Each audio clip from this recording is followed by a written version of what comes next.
Howdy. Hey, everybody. Happy Tuesday. Hope you guys are doing good. Sorry, I was still setting up.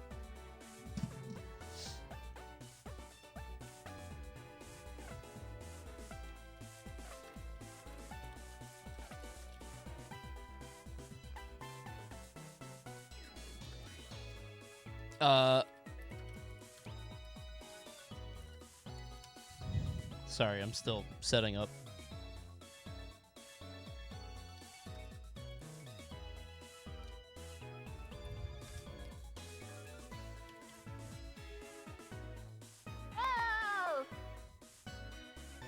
For Thursday, can you make the VOD public when you go live? Also, I'm going to miss it, probably since I'm still at work for another 3 hours a day. I'm not going to call out for that. You're not going to support the streamer, call out of work and not go. Oh, you need to make money to donate to me. Never mind. No, go to work. You know what? The VOD will be there for you. Tell your boss to let you watch at work. Hey, put it on the company TV. Why not? Make it the office screensaver so everybody watches. That'll give me some views. True. Hey, there's an ad that will randomly pop up tonight. It happened to me as I was setting up. It might be once an hour. You'll know it when you see it. It's very funny when we're in full screen. I don't know if it's going to be as funny without it, so...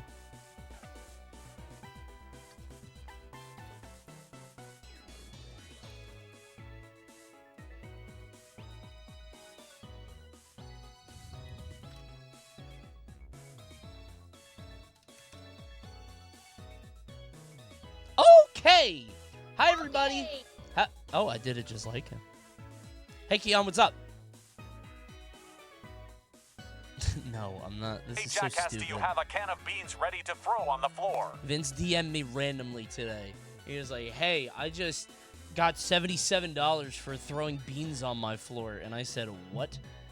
And then I looked it up, and apparently that's what Keon did. Keon gave Vince $77 to deface his floor. Now, he said he was going to have to mop it anyway. But I think he just wanted money. I think he just wanted the $77. That's all it was. He'll do anything for $77. Just, you know, come up with an outrageous challenge. See if he'll do it. Just pop it, and we'll see if we can debase Vince on a regular basis for money. I would never do such a thing. Unless it was for 77 gifties, then we thought. Thanks, iPack Lunches. Happy Tuesday, everybody. I had one of those dumb ideas that I didn't have time to fix it, but it was you know how Von Wagner is like, you know, come Tuesday, my war has just begun. I'm gonna do that, but instead of war, he's gonna say stream. Come Tuesday, my stream has just begun. So, what the fuck? Rewards enabled on channel. Apple TV? What the fuck is this? Is this new? Do you guys see this? What? What's that up there? Did I do something? Apparently, I'm in YouTube ads now. If you guys have YouTube without ad blocker for some reason, there is, I cut a 6-second promo of me saying, hey, it's Coney. I'm hosting this event, Coins versus Rings. I'm on the YouTube thing for some reason. I don't know why. Why am I on an Apple ad? This is so weird. I didn't consent to that. This is a U2 thing all over again. Dismiss. Get the fuck out of here. I didn't even like Severance. It's site-wide? No. Whatever. Then I don't have to act grateful. That's the big thing. I was like, oh, maybe this is like an LG thing or like a sponsor thing. Maybe it's, you know, I should be happy. No, fuck a Apple TV. I didn't like Severance, but my kid likes The Gruffalo, which is on Apple TV. It has James Corden and Helena Bonham Carter and other British folk. It's one of those kids things based on a book. That's it, though. Nah, I agree. Whatever happened to James Corden? Like, I know he's still around, but, like, does he still do stuff as much? He's like a late 2010s guy, right? Who cares? A lot of people. I feel like he went down the route of, like, the Ellen DeGeneres, right? And they're like, wow, this guy's a dick. Except he didn't get exposed via, like, an ex-coworker. It's just a bunch of people on Reddit that were like, yeah, he was just big and mean and fat. I was like, you didn't have to say that last part. It was kind of mean. His late night got canceled, and I think he knows we all hate him. He knows that. He's just like, oh, blimey, they hate me, I suppose. Guess I'll go back for the pub. Grab a pint. Thanks, Uncle So. If you leave a new tab open for too long, does it become an old tab? Coney, when you have this emote? No, you're not going to do anything with Mario Spin. Did you talk about your plans for SmashCon on Sunday? Sunday? All I'm going to do is restream. I am doing Top 8. I'm restreaming Top 8. I don't know if I'm doing Melee. So I asked them if I was doing Melee. Last year, Hugs did it, but I think Hugs has kind of taken a step back. I don't want to do it instead of a Melee guy because that feels like I'm eating somebody else's lunch. So if a Melee person wants to restream it and then I'll do Ultimate, that's fine. If not, it's the Melee pre-show, right? The appetizer before the main course.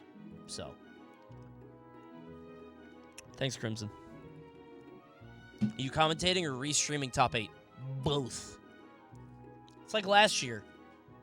I'm going to go do Top 8, or I'm going to restream Top 8, then I'm going to hop on for Top 4 or something. I don't know if that's how it's going to work. That's what we did last year. Maybe I won't commentate for Top 4. I don't fucking know. I have to go from the Top 8 stream to be like, wow, this is so exciting and interesting. Who's going to win? This is such a big deal. And then I get to go back to my couch and just talk about how I'm going to die. Like, assume how much sooner I'm going to die than everybody else in the warehouse. In the former Lowe's, that is the Chantilly, Virginia Convention Center. I think it's before 90% of them. Top 8 qualifiers over top 8. I've always been a top 32 guy, I think. Because, again, you that's where the dreams are getting snuffed out. In top 32 to top 8, you still have some hope. Maybe this, Toon Link from rural Nebraska can make the Cinderella run of a lifetime. He won't. But you could dream for 1 or 2 more rounds always. So, like actual commentary or normal commentary, like stream commentary. If I'm on the SmashCon stream, Supernova, I hate that. If I'm on the Supernova stream, I have to be somewhat buttoned up. So, speaking of buttoned up, I didn't talk about this. It's my stream now, so I get to... hold on. We're going to get to everything. There's so much that I have to talk about. Speaking of buttoned up, I did not bring this up. Hold on. Guess who got suckered into doing smashies again? It's me. I talked to Justin... And he was like, you want to do smashies again? He just assumed I would do it. Which is, I'm not, like, saying it to make fun of him. He was just like, oh, yeah, for smashies. I'm like, I don't want to do... Man, every year is the last Coney smashie ever. You want to know what it is? I don't feel connected to the community anymore.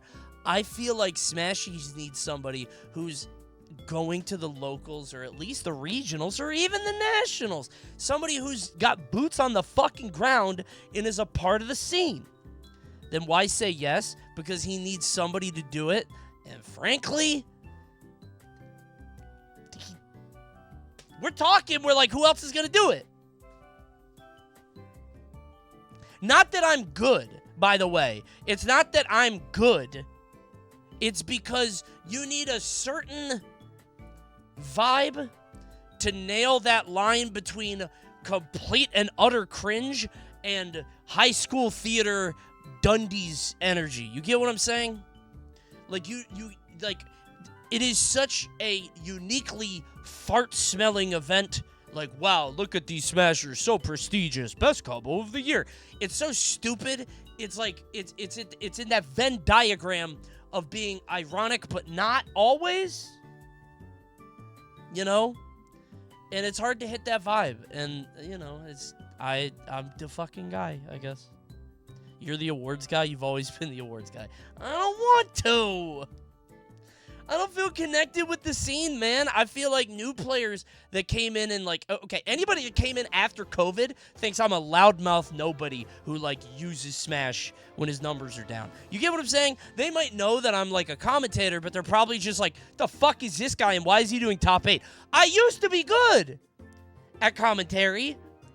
Now I'm, you know, but I don't know what the fuck Japan be doing.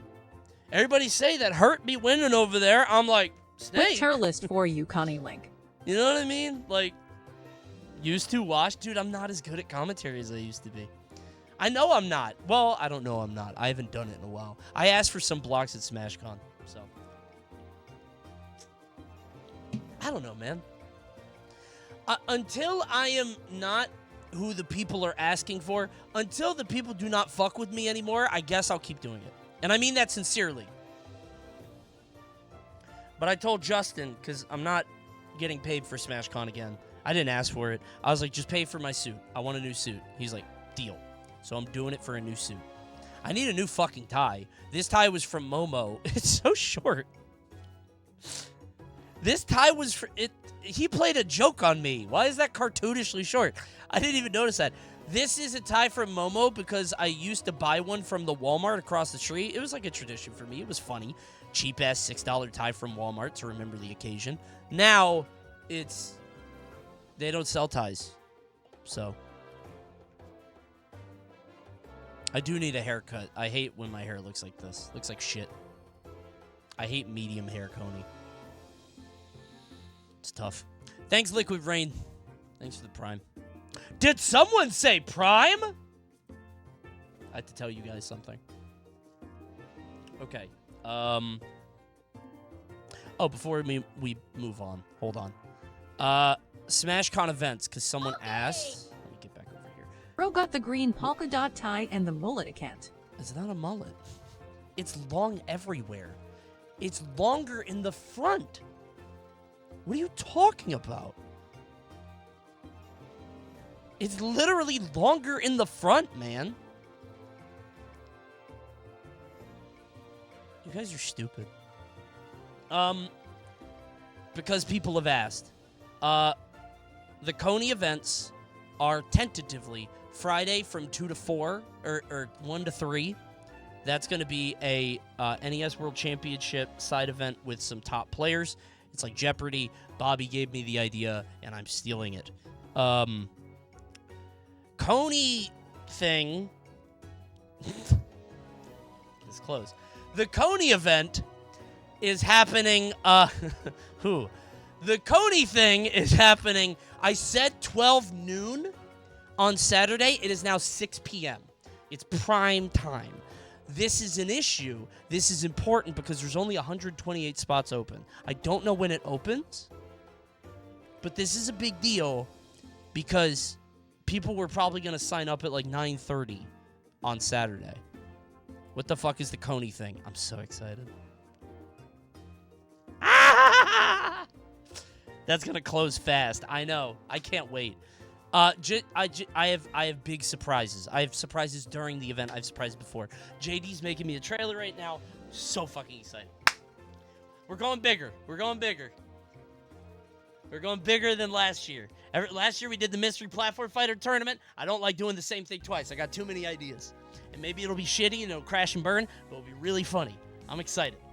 Okay. So that's Smash Nova. We're still calling it the Smashies. I feel like that's not allowed.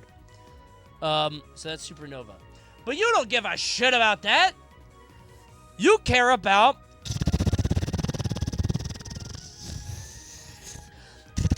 boom! Coins versus rings. So earlier today, I said, hey, Mario and Sonic at the Olympic Games community. I got something cooking up for you. Stupid fucking tweet, right? Really dumb. I figured people would be like, wow, this is a dumb tweet, whatever. You know, it just wanted to say something. But then I saw the news coming out about, like, we weren't even going to announce this today.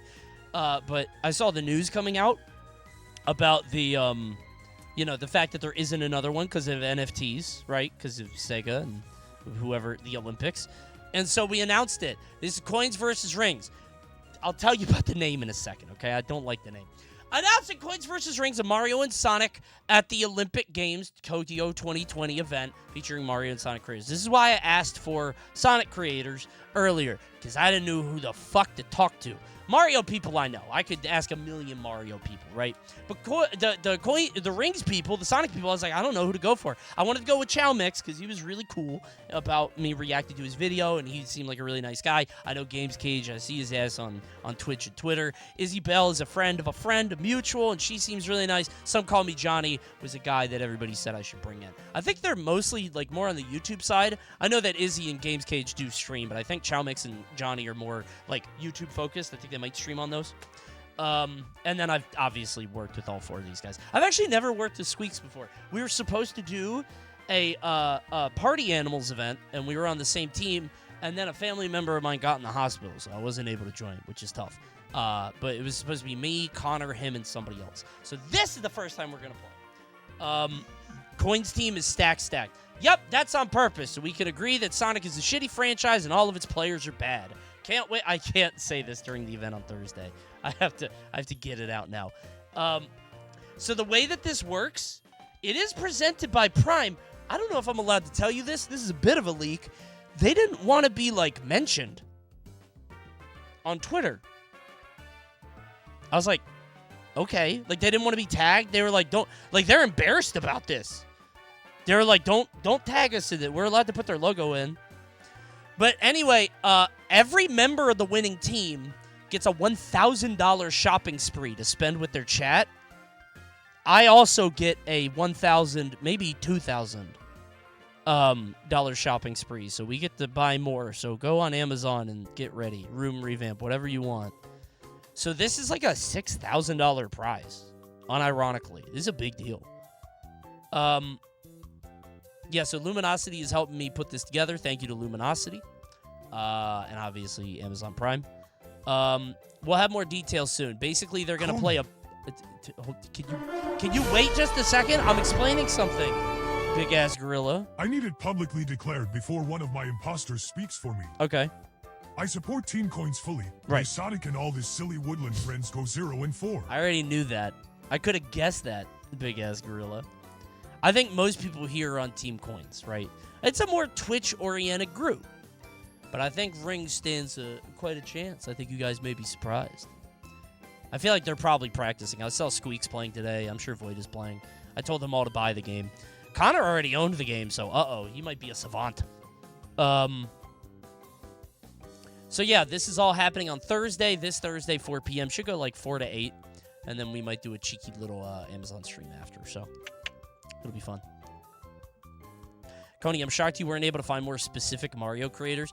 I mean, I would have been, but it's like, I tried to find a good mix of, like, stream people and, like, Mario adjacent, and also people who responded quickly. We had to do this very fast. So I leaned on people that I already had a rapport with and were cool with, as opposed to, like, cold calling, right? And being like, hey, you don't know who I am, but do you want to do this event with me? I don't know if I could trust them, you know? These four I knew I could trust. Except Connor. Connor is always a fucking flake. He usually backs out of shit. I'm going to see if he'll show up at this one. We'll fucking see. But he's locked in now. So, I just realized that's the Amazon Prime logo. Yeah, dude, it's presented by Amazon Prime. I don't know why they didn't want to be tagged. They're humiliated about this. What about Simply? I did reach out to him. Couldn't make it. Couldn't do it, unfortunately. So. Coney, where's Mario Baseball? This is the Mario Baseball of right now. We're going to have more, man. Don't worry. It's cool. We got more coming, okay? Mario Mario Superstar Baseball fans, I got something cooking up for you, too. Just shut up. I'm working on it, okay? Yeah, so this is happening on Thursday. I hope you guys like it. And then we're going to do a little shopping spree after. And then the winners get to do a shopping spree. Wow. Really fun. Connor could be both coin and ring. Yeah, probably. I know he's got the Chow icon. Everybody's saying that, but... Okay, ads in 22 seconds. I already gave you a snoozy. Subscribe to Twitch Prime. Did somebody say Prime? Presented by Prime? This stream is presented by Prime too. Subscribe to Twitch Prime or Tier 1, everybody, or else you're going to get the ads. I'm going to drop them on you. However, you probably should watch the ads. I might be in the ad. I'm not joking. I might be in the ad. I'm in ads on YouTube now. With me saying, guys, check out Coins versus Rings. An ad for this event might pop up. How? Luminosity hooked it up. They have some kind of connection with a media buy. It's an Amazon event, man. There's a lot of fucking money in it. It's crazy. Okay, while the ad people While are Jim's in the at show ads, and 3 threes link. while we're in the ads, I think I'm allowed to say this. I hate this name. Somebody on the Luminosity team came up with the name Stars and Spikes, which I think is the sickest fucking name ever. Stars like Mario Stars and Spikes like Sonic Spikes. Like, I was like, damn, that is heat. Spikes are not associated with Sonic. Yes, they are stupid hedgehog spikes. Dummy. Damn, that's much better. Yeah, I thought so too. But we went Coins Rings. I wanted to call it something to do with like Gold Rush, like a gold medal kind of thing, you know, but Stars and Spikes was way better, but Amazon didn't want that, so. And they are, you know, flipping the bill for this. So I don't know how much of this I'm allowed to talk about. I'm weird. I'm new to these like huge sponsors. You know what I mean? I'm usually pretty candid about sponsors because it's like, you know, kind of a smaller deal. If I get an email tomorrow, I'll have to walk all this back and apologize. So, but for right now, I'm good. I think. I hope people like this though. I think it's going to be very funny, if nothing else. If you've never seen Mario and Sonic at the Olympic Games, here's Mario and Sonic doing kumite. Yeah, they fight each other. Oh, hell no. Oh, there he goes. Yep. Lose. Beat his ass. Yeah, well, of course he won. Beating the shit out of Tails. Nope, Tails is too limber. He's too fast. Sorry. I love these. The boxing game is funnier. Unfortunately, we can't do either one at the event. Spoilers, but neither of these events can work for the structure we have. So we've got other games, though. You'll see.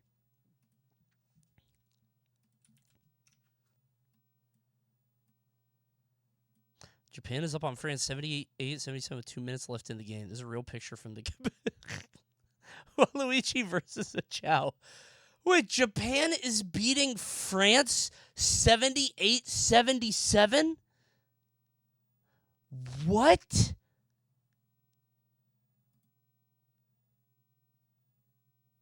Does France know ball? Apparently they do. France is apparently very good at basketball. Now, I don't know basketball, so maybe I'm lying, but apparently they're very nice. Japan is serious about sports. What's the average height in Japan? It's got to be like 5'7", right? 5'6"? 5'9"? No, that's America, dummy. 5'6"? They just got good technique. They all Muggsy Bogues over there. I don't know basketball at all. I know baseball is big over there, but how are they in baseball too? Do they got like, cause like the guys that we import over here aren't like huge buff McGuires or anything. Is it just technique? They're all Waluigis. They're all very technique, right? Japan is very good at soccer. Well, soccer's different. Soccer takes like finesse. You know what I mean? It doesn't take raw strength and power or whatever. It's like. It's a little different. They literally won the World Baseball Classic. No, what I'm saying is they're a team full of Waluigis, right? It's not like a big, buffed out, roided up Sammy Sosa looking dude on Team Japan. You know what I mean? It's a bunch of super, like, freak athletes.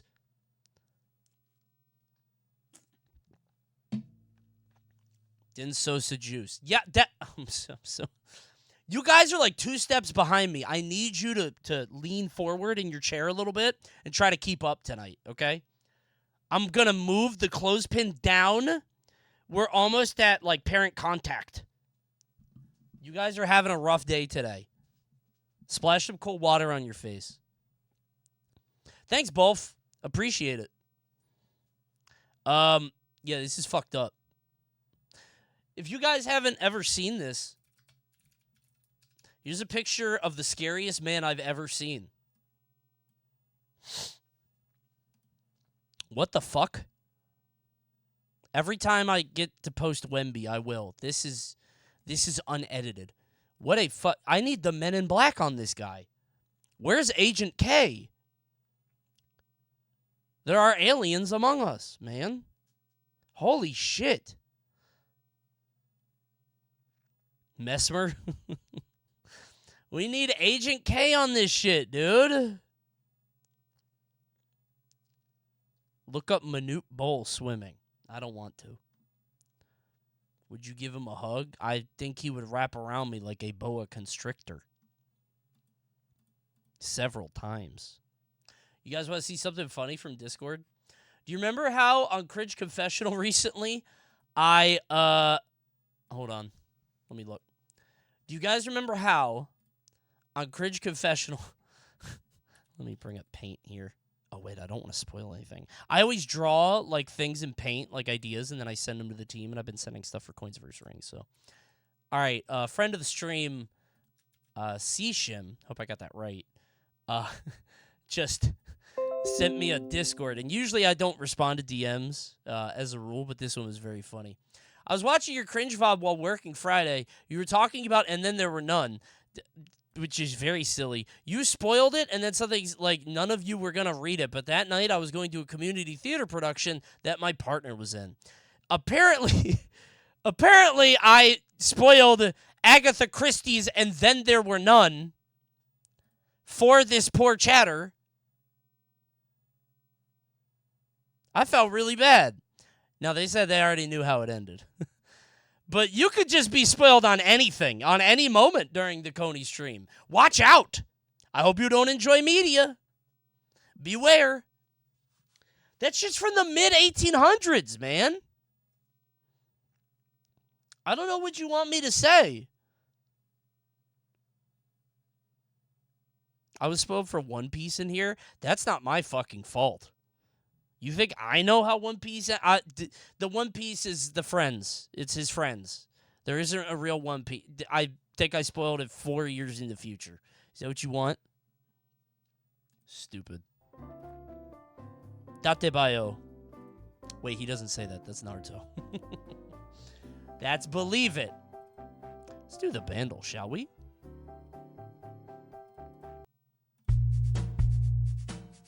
$2013 easy. Under the boardwalk. That's 2013.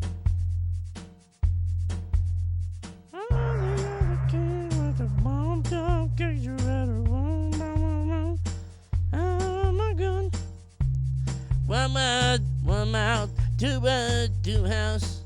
What I dream about, Sweater is too cold for you here and now.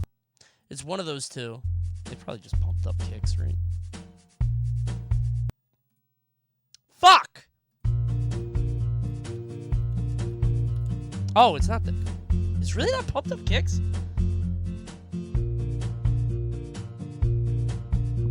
What the fuck?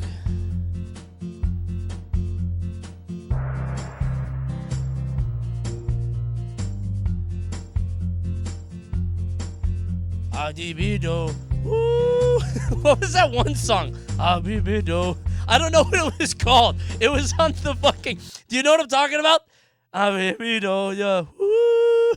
It was like big on pop radio for a while, right? Do you guys know what I'm talking about? Does anyone know what I'm talking about? You know that one song? Fuck, man. That's what it is! I think. Where's the drop, man? Bobby Bido. I don't know what it was called, man! That's definitely what it is. Okay, 2013, Do not unk me on this. I was not listening to music radio anymore because I was 24 at this time. So I was in my depressed League of Legends phase where I was boosting accounts for food. Alex paid me $2,000 to boost 4 girls he liked. He gave me a double rate because he wanted me to play Ari. He's like, you gotta play Ari so I can tell them that I boosted them. I was like, you got it. I was ass on Ari, but I just had to get the gold. 4? Yeah, I don't think any of them worked out for him. 2 of them already had boyfriends. I felt kind of bad about it, but I was like, hey, if I don't do it, somebody's got to do it, and I need food. It's that DVDO song, man. 2K for gold. It was 4 different girls. It was 500 each. Also, Alex came from a rich family, and I fucking knew that. I kind of, he had the reverse homie rate. Because him and I weren't friends, really. He just, like, I'm sure he was a nice guy, but I needed money, man. I was fucking destitute and sad. It's the I don't know. I'm gonna need a clue. He's gonna hit it. Listen. That's the DVDO part. He hit it. What's it called? Hungarian capital. I'm Googling Gary. Budapest. I don't fucking know. George Ezra. Get the fuck out of here. That one! That's the one! See?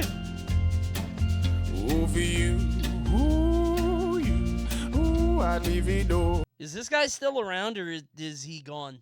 I don't know who this guy is. Wow, that's a white guy? I didn't know he's white either. I was shocked as you are. Chat's gonna be like, but I'm with you.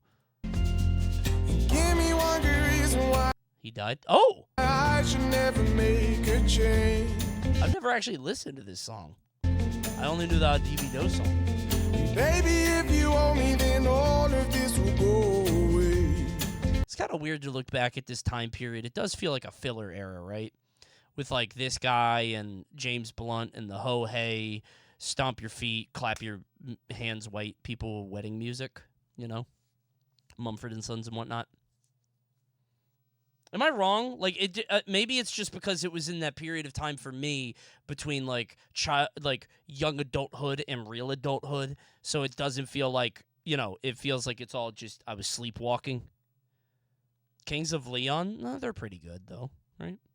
It's a weird time period.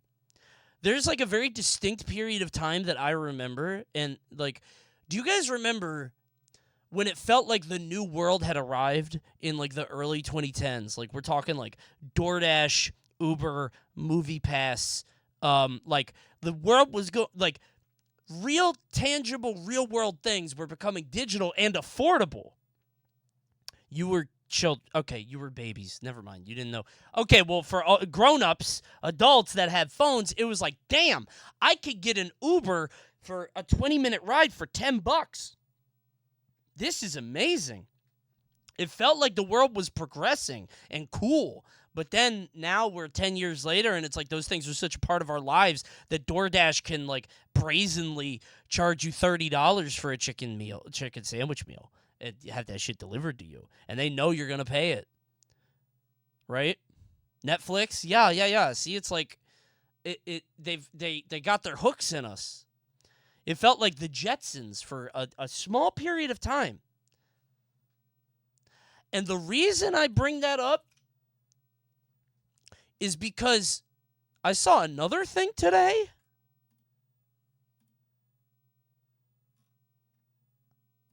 Did you guys see this?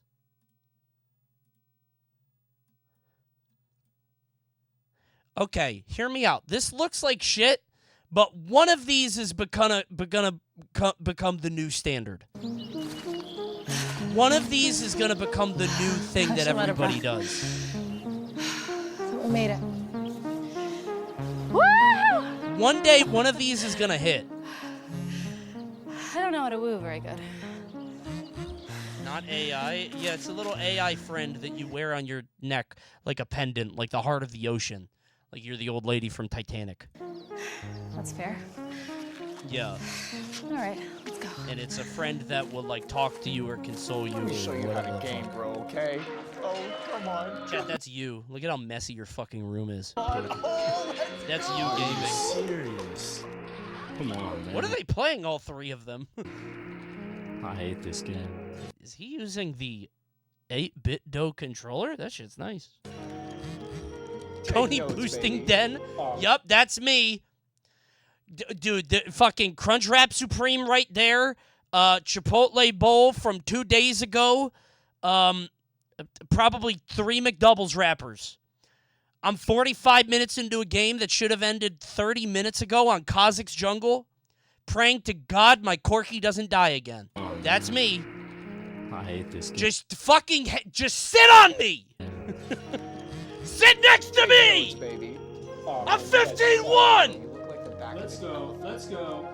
If my pendant said this to me, I'd get so mad. I would slam this into the fucking wall. You fucking... If you guys didn't understand that Kazakh's bit, you don't have eyes to see.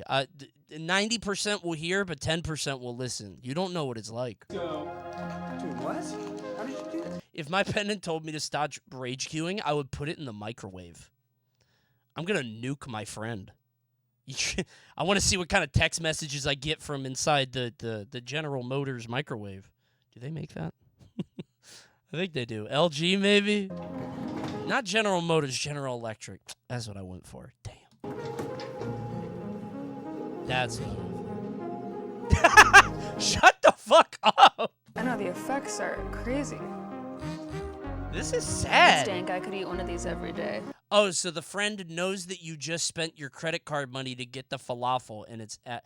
Dude, I don't like that. It's dank, I could eat one of these every day. It's dank. Dude, I hope the friend AI, I would hack the friend AI to just have it mercilessly make fun of you for small little things that'll build up insecurities over time.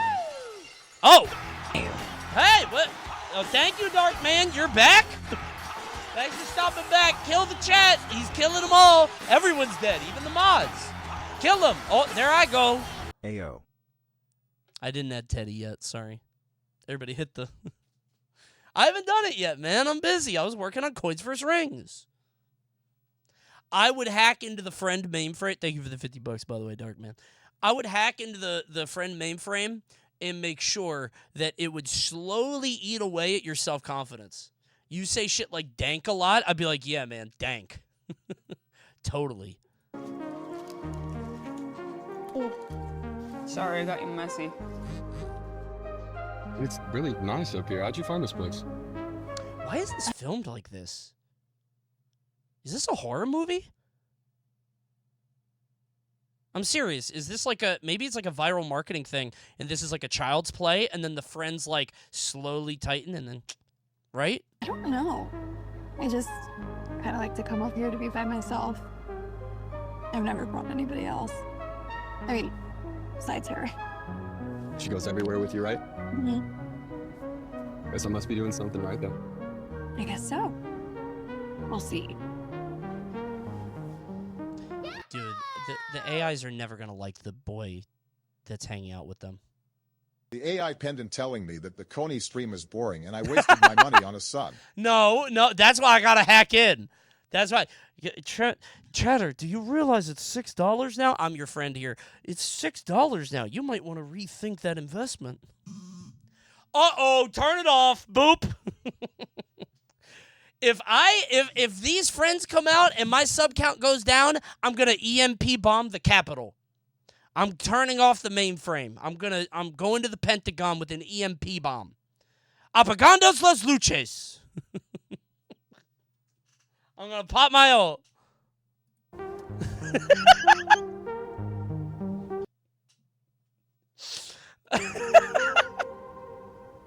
Apadango los luces.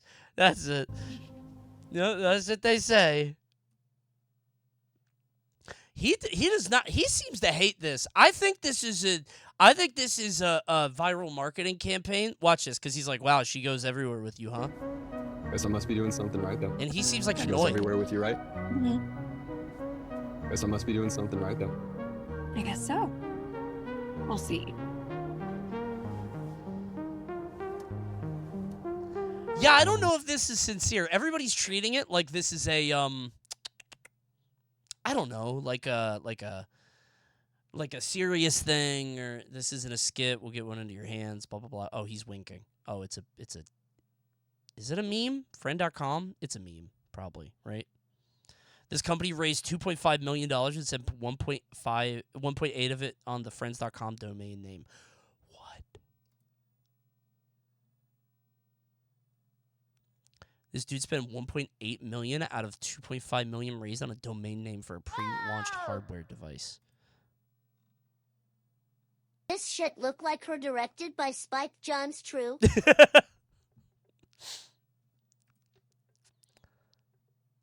What happens when I break the device? Your friend and their memories are attached to the physical device. If that shit goes in the microwave, the soul is going with it. Nope. You're not coming out of there. You're not going to the cloud. You're dead. Yeah, we're not doing cloud saves. It wouldn't be that hard to do. Just upload at the end of the day. It happened again. Dude, I saw this. How many likes do you think this tweet has? Don't cheat.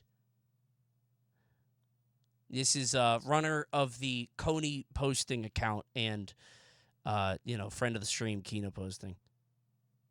Last I checked, it was at 60K, I think. Maybe it was 50 if I'm getting it mixed up.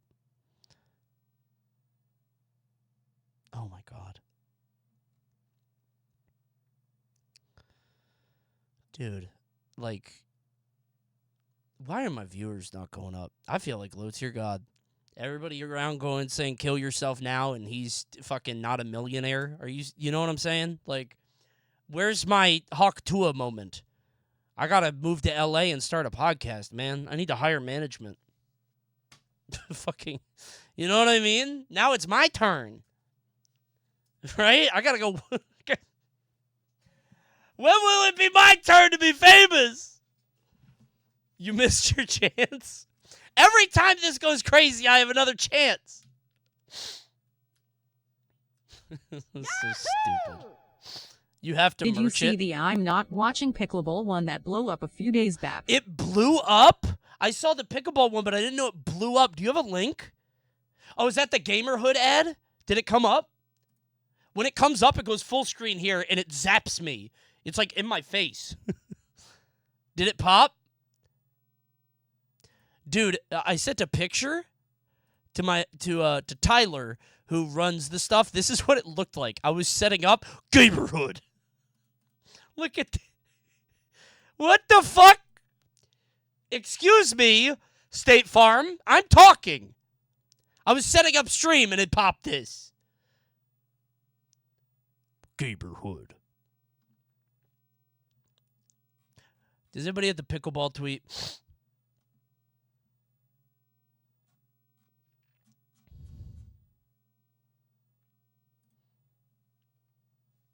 Chewing on the Gamerhood bar. But yeah, when it says liberal bullshit, it's beach volleyball and these bitches have leggings on. What I was saying is, like, I get it's a funny joke, but I think a lot of people do be watching the Summer Olympic Games to come, if I'm honest. That's, like, part of the experience for a lot of people, I do believe. It's not even porn brain rot. I don't think it's internet porn brain rot. This has been a thing since, like, the 70s. Man, that's just how it, Bro, just watch porn. I think that's the thing, is back then you couldn't. You had to turn on NBC. You either got to go to the corner store and buy a copy of Hustler or turn on beach volleyball on NBC at 3 p.m. Right? I know which one I'm choosing. Oh, God bless Brazil is playing. Come on, man. I've told this story before, but the first time I ever saw porn, my dad worked at an auto shop, like a mechanic shop, and there was like a Playboy thing in the toilet. They just had a stack of like magazines and stuff. And I went to the bathroom, and for some reason there was a big stack of it, and I was curious. I was like, "What is this?" And I opened it up, and I was like, "Oh no, that woman is injured." Never seen nothing like that before. Seriously. Like, I knew about boobs, but I didn't know about the other thing, right? So. Respecting women since an early age. That's what I'm saying. Someone help her. What? Honey, that Chinese accent you did on the side stream was really good. Can you do it again? Me so sorry. I can't do it again. I know you want me to say it like that, but me so sorry. I can't do it. Sorry. I can't do it. I just do the Krusty the Clown one, the Krusty the Clown one with the tie.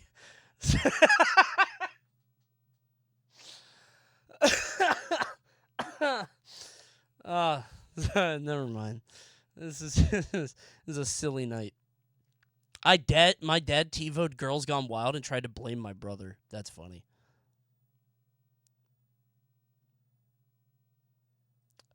I'm not clicking that link, Blingus. Is that the Chinese delights? That wasn't an accent or racist. It was fireworks. That's what they called them back then. Oh, it's Mr. Chinaman. I wasn't using a slur. He was a Chinese man. Don't be mad at me, dude. That game was fucked up. It was a different time. It was Hey, pickleball tweet. What is this at? 11K. Funny. Isn't it funny how this keeps trending? Isn't that so funny? Coney, is very funny. Let it roast. Oh, this is so stupid. I hate AI roasts. These are so stupid. Based on our AI agent's analysis of your tweets, you're a 30-year-old male. Well, you know, younger than older than I look, I suppose. Professional streamer, content creator for Luminosity Gaming, known for your witty commentary and expertise to fight games, particularly Smash Bros.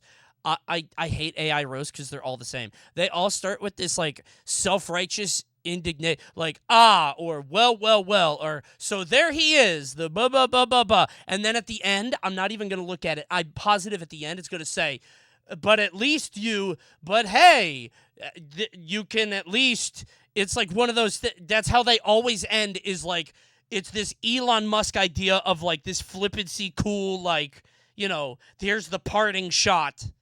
Is that what it said? Yup, at least you've mastered the art of losing with style. It's this corny, like, dork retort to, like, you know, to epically own the cool kid at the lunch table before you walk away, right? It's just fucking dork energy, man.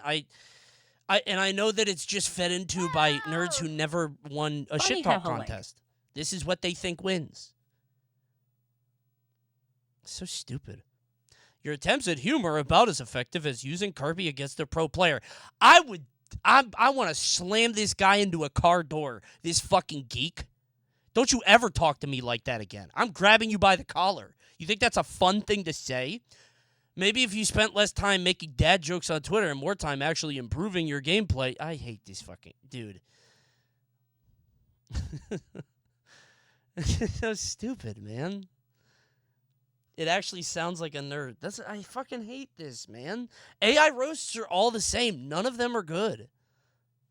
I thought it said WarioWare.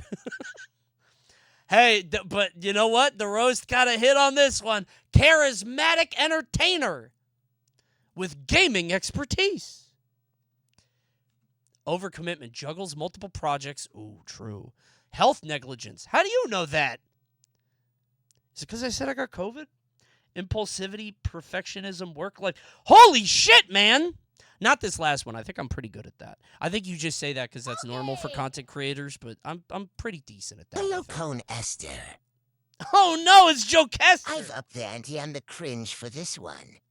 For a gifty, watch this whole video. Okay. For to correctly guess the line after 16 seconds. Okay, hold on. But I gotta watch one other thing first. Hold on. This one's from Obamacare. We're in there. Okay. What the?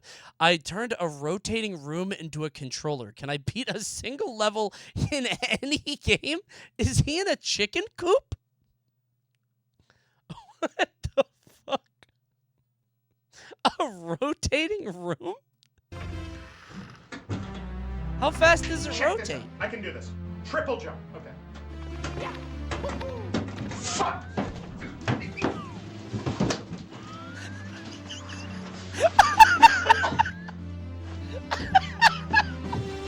This dude's in space! What the fuck? Double is pretty good. Double is pretty good. You gotta be honest. What the fuck? This is astronaut training. You gotta be honest. Punches and bunches. Punches and throw until you're friendless. Oodles and noodles. Can he beat one level? He also played Punch Out in that box. I bet he didn't beat anyone. Okay. I'm talking crazy. Half past the fucking Dude, I would actually throw up. Baby shit, my face is broken. I'm Shaka Zulu. Made some moves on my money's broken. This guy rules. What you rapping over Lucian? I'm Slap the Scott. Take it easy. Take it slow. What is he gonna do? Where do you go? Why did you play this one? Why did you play that? Hold on. Diagonal's the way to go. Oh, this is the way to Wait, go. how do you turn it? How is it I turning? can jump with this. Okay, that's good. Is it you have to bounce? I'm getting dizzy just watching it. Fuck, that's not the right button. Ah, fuck me. I wish it went the other way. I want to see the camera rotate. You know what I mean? I guess that would make me sick. Come on, I can get it. Walk at me. Buttons are down. Wait, what happened there? Wait. Why don't I just go completely upside down? If I just...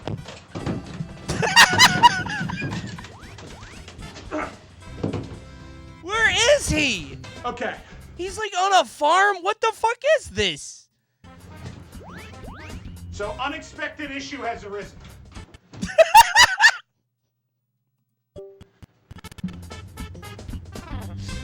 This guy fucking rules. The stream is still running. I'm dropping a sub to that fucking guy. That's awesome. Holy shit, man. The monitor fell? Oh my god. Did he beat any levels in any game? He's so sweaty. Time to do a triple jump. 1, 2, 3. This guy fucking rules. I don't know who rated, but if you're just joining us, the concept of the stream is really complicated. Oh, this is not good. Hold on. This is not good. I'm upside down. Wait, imagine getting a raid into this. Beat his ass! Oh my Yeah! God, it's better. It's easier this way.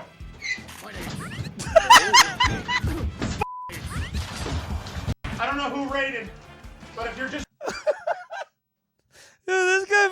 This guy rules. Holy shit. This is the real channel. This is excellent. If I got I would be so dude, imagine getting raided into that. What a nightmare. This guy's awesome. Holy shit. I made the worst Jeopardy boards of all time. I'm going to watch everything this guy makes. He's a funny ass dude. Only 32K. I mean, you know what it is? And I mean this genuinely, high effort content is not the wave. Shit like this takes so long to set up, and it takes so long to, like, explain. Like, this is good for us, because, like, we see the funny in it, but imagine your favorite streamers are, like, you know, iShowSpeed and, I don't know, who's in that fucking AMP crew right now. Like, they don't care. Kai Cenat, right? It's like, they don't care about that, right? Doug made it work. I think Doug's is still pretty simple, though. He has an AI thing that is easy to explain, like, immediately, and it's not physical. I think the physical bit is less interesting. Like, Doug is like, I made a code that did X when Y happens. This is, like, the physical prop comedy of it isn't appealing to people, I think. It's tough. This is great, though. This is very funny.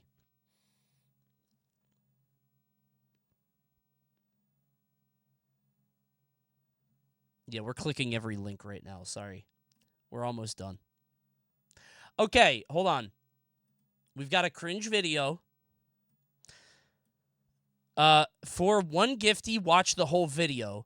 For 2, correctly guess the line after 16 seconds. Okay.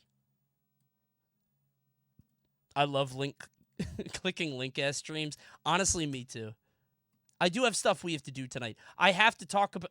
Oh, I've seen this on my feed, but I have not actually watched it yet for obvious reasons. Yeah, there are things I had to do. I had to talk about Death Sprint 66 at like 9:30 or something. So we'll talk about it in a little bit. But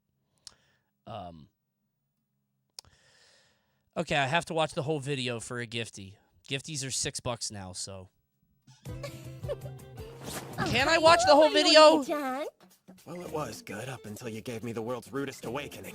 Come on. Your cute little sister is waking you up with love and affection. Be happier. Yeah, you're not spinning this to be anything but wrong. Now please get off me. Okay, we're at 16 seconds. What does she say back? Probably something like a non sequitur that's a meme, like don't be a sussy baka or something.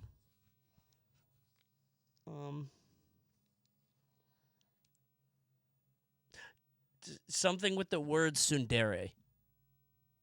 I'm sorry, what was that I heard? Did you just tell your sister to help you get off? There you go, putting words in my mouth. Fine. You're such a spoilsport. Next time we'll act like a tentacle monster and sit under your bed, waiting to grab your legs as you wake up. Switching to another hentai genre, huh? This is for $6. Now please get out of my room. But why? You pop a boner on me? I'm gonna throw up. Okay, I did it. I watched the whole thing. Pay now. Pay up now. Pay up now. I am so sorry you had to watch this, Coney. Give me the money. Now. Shaq? An anonymous gifter. No. I need it from Shaq. No, that fucking guy. Static Shaq. You. Joe Kester, I played your fucking game. That's insane. Thank you, Static Shaq. Okay. I was gonna say, is this like Saw 3 or 4 where the pig takes over? Like Amanda takes over and you can't win the game? Just the game is rigged anyway? Uh-oh! Gamerhood! Gamerhood. Check out Gamerhood, everybody. I'm watching one of those, by the way. I'm contractually obligated. We're gonna watch along on one of those things, so... Wait, before there's another link I clicked. Summer Olympics events tier list maker. Oh, this is too many. I can't do this. Where's Pistols, bro? That pistol one people are talking about now. Do this after the event? Yeah, probably. Trampoline is kind of cool. What's handball? Stoat video? Oh, I'll always click a Stoat video. Show me a Stoat. I've seen this before. Doesn't mean I won't watch it again, man. I love a Stoat. He's not even trampoline. Okay, there you go. That was a good bounce at the end. Alright, he kind of popped it at the end. I'll give it up for that. That was kind of cool. I'm not clicking more links, bro. That's enough links, okay? Handball's like soccer mixed with basketball. Last one, trust. A few amazing small science experiments. Watch them blow your mind. Drop some float into clear water. Water turns cloudy. Put cut apple inside. It can change back. This is the magical reduction reaction. If you use a nail to make a hole at the bottom of this cup, that's going to shatter. The bottom of the cup completely cracks. But if you prepare a basin of water, put another identical cup completely into the water, use the same nail to make a hole at the bottom of the cup. You will be surprised to find when the nail pierces the bottom of the cup, the same cup bottom completely cracks. You will be surprised to find when the nail pierces the bottom of the cup, the same cup bottom completely cracks. It completely but cracks. But if you prepare a basin of water and pour it then pour in the water, you will be surprised to I'm find surprised when to the nail find pierces the bottom that of the it cup pierces at the that bottom. moment. He's Your stuck. cup bottom completely Let's talk cracks, about but it is precisely pierced by This the is a nail different with a thing. We're done with the round cup. To a hollow ring, simulate rocket launch, just need one matchstick, wrap the match head and stick together in foil, pinch the top and ignite to launch. Isn't it amazing? What's going to happen? Oh, it blasts off. Wow, I was surprised to find that. He was right. That was rather surprising indeed. What are the numbers on this? 62,000 likes. Hey, we all learned something today. That's great. A few amazing small SSJ3 slop. Hey, if this is as far as the AI went, I would leave it alone. I'd be like, you know what? That's good. Let that into the world. Let it run free. Just put it in the pig pen, and then it can entertain us, you know? I would be surprised to find that, right? Okay, no more links. We're done with links, okay? Enough. Hold on before we get into the next thing. Hey, did you guys see this? Hold on. Guess what came up in my recommended today? I have some bad news. I think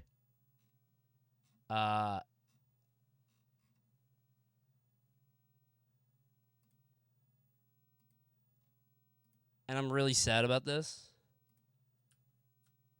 Wait, did I get gifts? Oh, shit! Thank you, Dark Man! Oh, my God. Oh. I didn't see it. I'm not a jackass. I was busy. Thank you for the gifties. Dark Man, you already gave more earlier. You don't have to do this, dude. Thank you. Holy shit, dude. The stream is free. I appreciate it. Fellas, I'm sorry to tell you this. I think the GOAT is washed. Top 10 world's most intense Can you water make this slide. the I feel like thumbnail? he already made this. He keeps making water slide movies. I am surprised to find this, yeah. It's his new fixation. That was submechanophobia. It's just crazy roller coasters, weird dark rides, crazy water slides. It's like, we got to find a new way to package this. He even once commented on a Coney VODs vid, too. Listen, I'm sure he's a very nice guy, but we gotta. He was never the GOAT. He was the GOAT. He'll be the GOAT forever to me for these movies, not the underwater. This is why he keeps making submechanophobia videos. He's chasing this dragon. 7.1 million views for Jaws? What the fuck? There's levels to this. There are levels to this YouTube thing. Now, the levels start off quite easy, but they get very difficult as you progress. That's true. Thanks for the setup. Yeah, it's hard to progress, right? Can you make this the thumbnail? Wait, is this the Olympics come tweet? We've come full circle. People coming into the stream late didn't see that we already talked about this 20 minutes ago. And here we are. This always happens on the stream. We always go full circle. Okay, hey, thanks, Ferd. That's me right there. I had to block a guy because he posted this under every single tweet I ever made. I don't know if you're in this chat. You're one of the 3 people I've ever blocked. He literally, under anything I said, it was so annoying. It was literally anything I ever said. I was like, I have to get rid of this fucking guy. Even me replying to other people. Like, not even me just making a normal tweet. It was like me talking to someone else. Don't do it. I'll block you. I'm going to kill you, man. All right, I wanted to play one quick game before we get on to the next thing. Ooh, hit my theme song. Whatever happened to this kind of artist, man? There's a game called Reladle, which I think is neat. You have to match 2 artists using related artists. So J. Cole with Cher.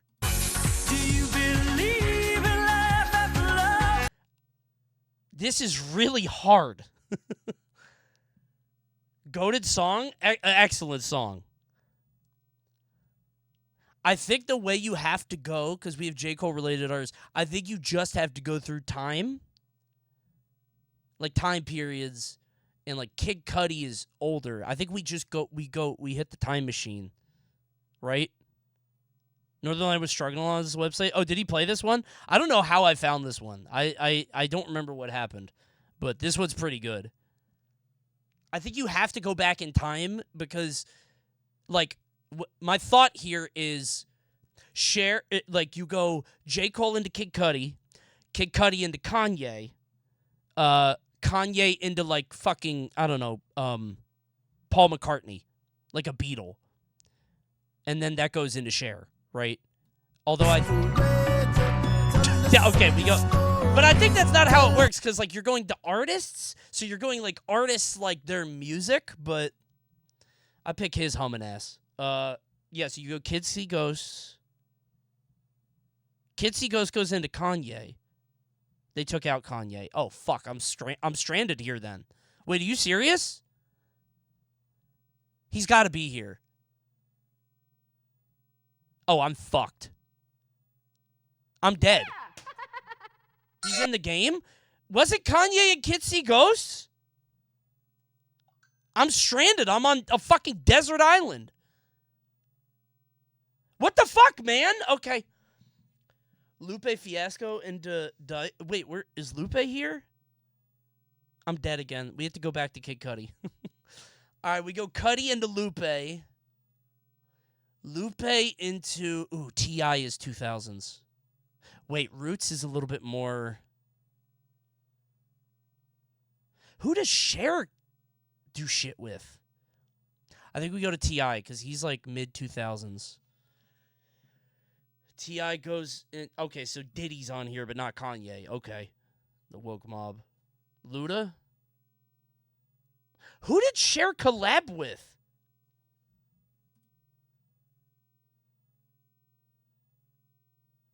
I'm stuck.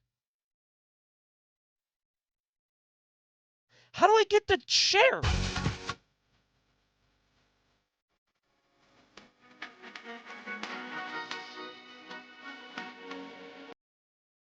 Because, like, Cher is kind of like... She's got, like, the trance house kind of thing going on. So maybe, like... But do any of these guys have that connect? Like, T.I. has the... Why you want to go and do that? That has the fucking the house sample. La da dee la da da la da ba ba ba ba ba ba ba ba ba. You know what I'm saying? Not that one. Da da da da da da da. You think we go CeeLo here? Wait, CeeLo's a producer, right? First and foremost.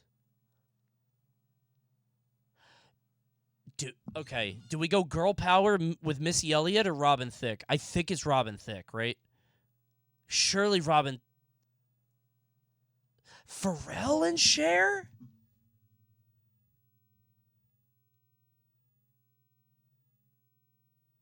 Pharrell opens it up. Yeah, Pharrell produces for everybody. And he's... Nelly Furtado. Did Black Eyed Peas ever sample Cher? I don't think so. You go John here? John Legend? No, we go Nelly Furtado.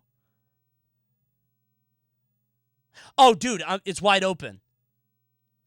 I think it's Natasha Bedingfield. They're both like... Oh, is it Kylie Minogue? It's Kylie Minogue. Spice Girls! Fuck! Oh, there she is. Okay, got it in 10. 11? Shit. Damn, though, that's pretty good. Show Shortest Path. J. Cole to Big Sean to Wale, Wale to The Dream, Jamie Foxx, Jennifer Hudson to Whitney Houston? What? J. Cole to Sean, Wale, Solange, oh, I see. Yeah, I don't know this world of music.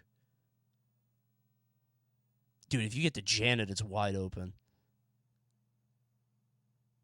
I don't know J. Cole. Damn, this is a fun-ass game, dude. I love this. Aaliyah is a power play. Yeah, that's good.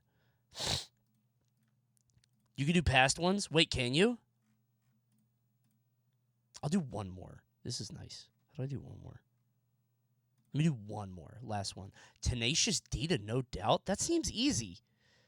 Right? I need to know now because my loneliness is killing me. And I want to say. Ugh. Oh, dude, I could probably get this at 2. You go Tenacious D into Offspring. Offspring is into... Shit, wait. I thought... I'm shocked that Offspring doesn't go into No Doubt on their own. You go into Green Day. They're not here? Foo Fighters more than Nirvana, right? Blink? No, it's not Blink. I think Foo Fighters are closer to No Doubt than Nirvana. What the fuck, man? Smashing Pumpkins has to open it up. It's done. It has to be. Are No Doubt and Smashing Pumpkins not similar? Blind fucking melon, dude. It has to be.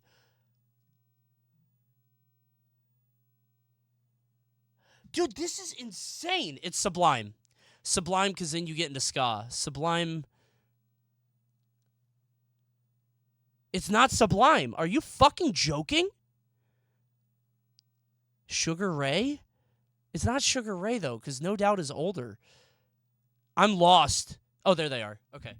Holy fucking shit, man. What a nightmare.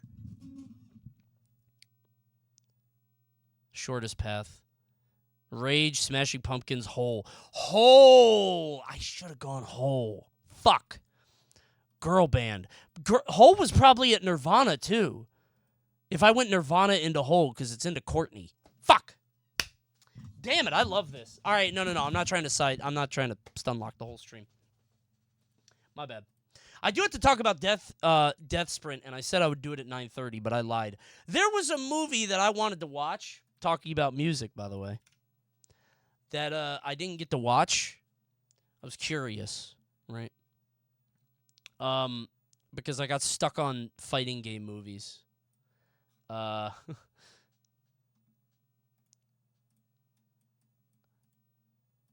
got stuck on some fighting game movies, so I got stuck, and I wasn't able to watch it. Thanks, Flo Jam. Here's a little video that hit my recommended like a few weeks ago. Do you ever see something that is so perfectly tailored to your taste? Well, it happened to me with this Luke Milner video. The craziest songs to ever go #1. I love stupid flavor of the month pop culture dumb bullshit. And look at this.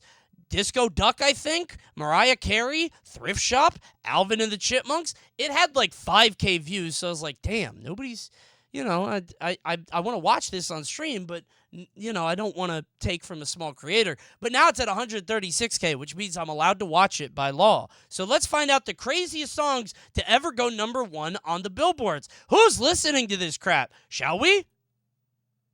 Oh, I muted it. Convoluted. There are two things I love in this world: music and convoluted ranking systems. In 1958, Billboard created the Hot 100, which has become the industry standard for ranking the top 100 songs every week. I feel like I can't do this for any top 100 past like 2010. Artists and record labels will aim for the coveted anytime I #1 bandle, spot, and today almost... I have never heard... I just found out about Shabuzi 2 weeks ago. My Spotify DJ put him up, and I'm like... 1,200 songs have hit #1. Really? Yes, not a joke. I just found out... Dude, every time I watch UFC, they're like, here's Jelly Roll, and I feel like I'm watching SNL. Like, Jelly Roll is just Post Malone, but more... Did you make him up? Is Jelly Roll real? I'm not joking. It's like I feel like he's like it's weird. Being able to say that just for a moment in time. When you gain kids, your taste cuts off. No, dummy. It's not a kids thing. It's when you don't. I think it's not driving. I think the lack of pop radio, Spotify killed it. Like smartphones. Why would I listen to what a DJ's doing? You feel me? I'm listening to what my Spotify DJ is doing.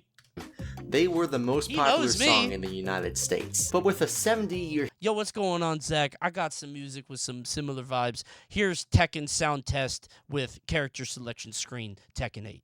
History and the power of hindsight. Oh, hell yeah! There have been many songs to hit number one that are unconventional. This doesn't mean the songs were necessarily bad, although there are plenty of examples.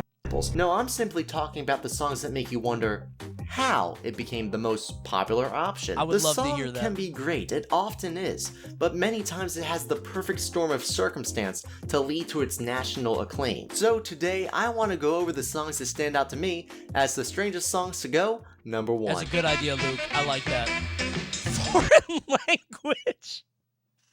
Macarena. It's I'm gonna start with Macarena. the songs that are not in English because It's Macarena. it I know it definitely shows is. the different levels of absurdity that I want to focus on. Below the Despacito? pyramid are all the Oh, songs that's a that good answer, make too. sense. Well-known artists, large record labels, expert producers. With a little bit of promotion, it's no surprise for these songs to hit number Gangnam one. Style, Level good one is answer. when the Did that song go is number one? I guess it had to have. a bit of an outlier, but it still makes sense in the larger musical landscape. For example, BTS. Oh. I don't know them. Is K-pop still huge? I was gonna say a thing, but is it still as big as it always was? Yes? Okay. I didn't know if it was like a COVID trend, like Among Us. It's bigger now? Okay. A song... I know it's big, but I mean, I don't hear about it anymore, right? But I think it's just because it, blew up, and now the people that like it, and I don't hear about it. That's all. Primarily in Korean, hitting number one is strange, but it's not too surprising. I only hear it when I go to Honey Pig.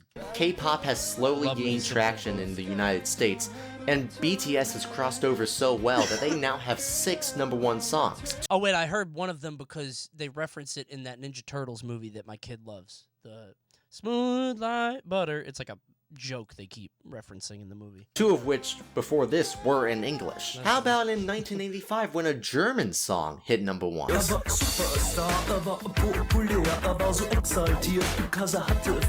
I didn't know it was in German. I've only heard the chorus. I know the Dr. Zayas version more, I think. I didn't know it was German. This is strange. It's like when I found out Lou Bega was German. On its own. If I told you this was the most popular Dr. song Zayas, in Dr. America, Zayas. you would That be... dude is Coney This is- filled. This guy? He only looks like that because of the CRT. You can't tell what he looks like.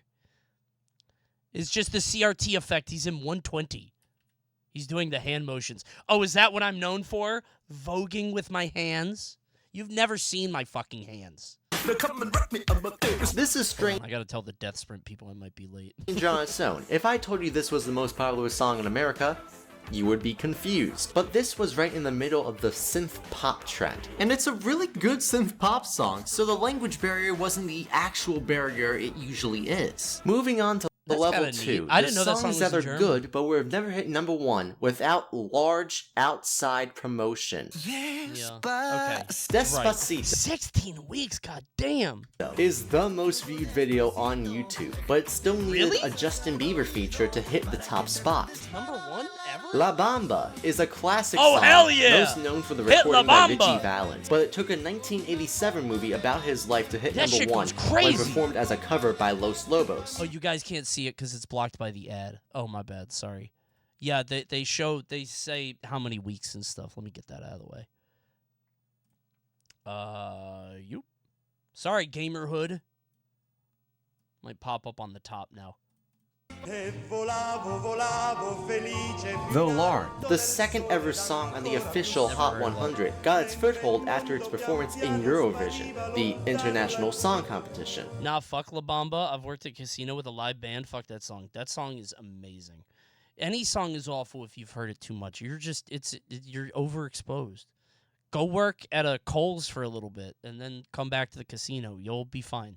All great songs that Bama's would probably awesome. chart That's such a otherwise, good song. but being placed in another form of media helps Especially with live music, with a live band. There's like soul behind it. You must be the Grinch. get over that final hurdle to that #1 spot. Level 3 are the songs that just don't make sense. They are blips on the historical timeline of popular music. There's usually a reason, but I'm including it here if the reason is just strange. This would be Sukiyaki by Hugh Sakamoto, a Japanese pop song. Oh, the #1 song, Dominique Sukiyaki. by The Singing Nun, a French folk song. Both of these songs charted in 1963. I know about this one because of American Horror Story. I do know this one. The Singing Nun was like a...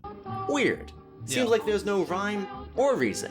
And rhyming is important in song. 1963 is an interesting year in music. There's a burgeoning youth culture, general interest She are is shifting. nunning. But there's Sure not is. really a focal point until next year when the Beatles come over to America. With this gap in public interest, record companies were betting on anything that could have potential to stand out. And a foreign language definitely grabs your attention. Like, okay, they're just like, fuck it, Sukiyaki, send it. Record label was like, this Japanese guy in a suit, send it. Maybe he'll go big. So, yeah, kind of an explanation. Not really, but kind of. And then we have the top of the pyramid. The songs that, while popular, there is no logical explanation for why it hit #1. No, this one's the dance. No, this one's the dance. It's You already the dance, know the bro. song. That shit was cultural. No. Club music was crazy back then, bro. Everybody wanted to hear the club beat. This is the time of La Bouche. Yeah, okay, sure, it's catchy. You gotta hit and the it has the dance. We all You know gotta the do dance. it, bro. But the grip It this was song the had on times. the 90s is absurd. I went to elementary school when this shit was out. I was doing this in the gym. You have two middle-aged childhood friends from Spain who started making music in the 60s. They primarily made flamenco and lounge music for easy listening. They released... Imagine getting your first hit at like 60 years old and you're like, well, I guess I'm doing this till I die. Yeah, it's not like Tom York who got sick of playing Creep over and over, playing, Radiohead. This guy just nailed Macarena. He said, fuck it. Whatever. I guess my kids will enjoy this. Hey, Macarena. The original song I'd be cool with it, in 1993. The song is remixed in It's a Vegas 1995 by a residency. Spanish dance act, and the remix is remixed again. That's awesome, but by a bro, Miami like that's like Pedro Pascal hitting it big at like 40. production team called the Bayside Boys, which adds the English verses of a girl named Macarena who is actively trying to cheat on her boyfriend with multiple men at the same time. She's a hussy. He was no good, so I. Now, come on. Yeah. What was I supposed to do? He was out of town, and his two friends were so fine. That's uncomfortable. The song was only played in dance clubs until it slowly faded out of the public eye, until it was played on New York City radio in 1996. He's not hitting that, bro. You gotta rotate it, bro. You gotta And then it rotate the just fucking hips. This guy is... became the widespread phenomenon. You could not escape Gotta the hit Macarena the... Yup, and the they be stiffest doing... dance Oh, there to go ever everybody at the exist. Yankees game. It was everywhere. C-SPAN used to be different. Oh, she gotta get And it it too. had the record for longest streak at #1 Okay, for Hillary. 14 weeks in a row. This song isn't part of a larger movement. This song doesn't have a wider appeal. There is no discernible reason this song should have been the movement of the 90s. You know what's weird to me is like, do people still know the Macarena? Because it's weird, because in my mind, Macarena like transcends time. Everybody knows it even now. But you know what's funny? People do not talk about The Matrix. When I lived through the 2000s, I thought The Matrix was going to be like cinema, right? I thought it was like a Godfather. I thought it was going to be something that transcends generations. But nobody really cares about The Matrix the same way. Not as much as it used to be. You get what I'm saying? The legacy was ruined by the sequels? Oh, maybe. Okay. Like, I know it's big, but it's not as big. You know? We definitely still talk about The Matrix. No, but not the same.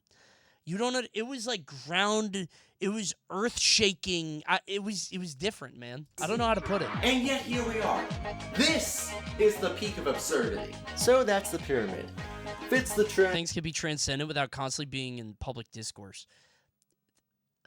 I don't know how to put this. It doesn't have the same impact that I thought it would at this point. I don't think it's just part of the general zeitgeist. But I guess people are talking about Pillings, so. Outside promotion, strange but acceptable. But Pillings is just, the red pill, blue pill thing is the same as fucking Alice in Wonderland. They even say that with the rabbit hole. That's the fucking drink me shit with the 2 cookies or whatever. Like everything is just a reference in on it. Guys, the song is too I can't stop. The song is too catchy. Guys, someone call help. Call help!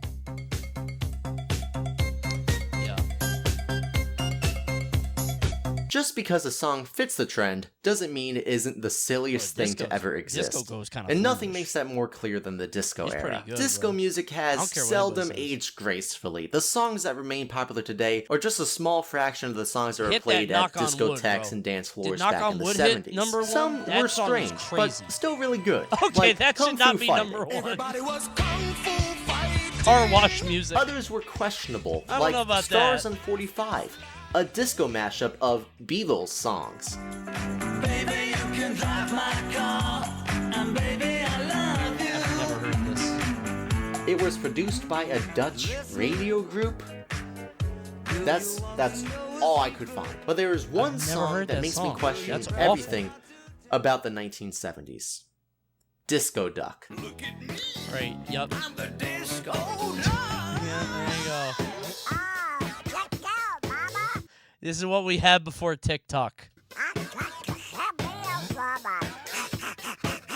It's just about a really horny duck. Yeah, it's just a song about a really horny duck sock puppet that has to fuck tonight. Or else. This is national TV. Okay, which one is Disco Duck? One of them is singing, but the other one is wearing a shirt. I don't know which one to shoot. Which one's Disco Duck? This was made by Rick Dees, a successful radio DJ who made the song after finding a person who could do a decent Donald Duck impression. That's literally it. Not even a good Donald Duck. A decent. You're pretty good at that. You got a pretty good Donald Duck, bro. Jazzo could have been a fucking millionaire in 1970. If you could do a 6 out of 10 Donald Duck, you're in the fucking money, man. Again, this is before TikTok, bro. Somebody had a really funny idea, and they were like, put that shit on the radio. And everybody said, oh, hell yeah. Turn it up. This was an actual popular disco track that That is not a duck. What's the chicken from Five Nights? Cookie? What's her name? Clara? Nationwide Chica, appeal. yeah. I'm scared You of were that supposed one. to dance to this. I'm This not is only dancing level to Disco 1. Duck, bro. This was a widely accepted addition to disco. Disco music also brought about another trend of instrumental songs hitting number 1. Songs without vocals would almost never go number 1 today. Like what? And even back in the 70s, they were just going out of style now that orchestral records weren't as popular. But Hustle? once disco Hustle started is- to rise, catchy backing tracks were famously, all they the say do rage. the hustle. And they didn't have to be primarily described as disco. They could also be funk or jazz. Some examples. Okay, I have never heard of Average White Band. That's crazy. I've never heard of this. I knew this song, but I didn't know this. Okay.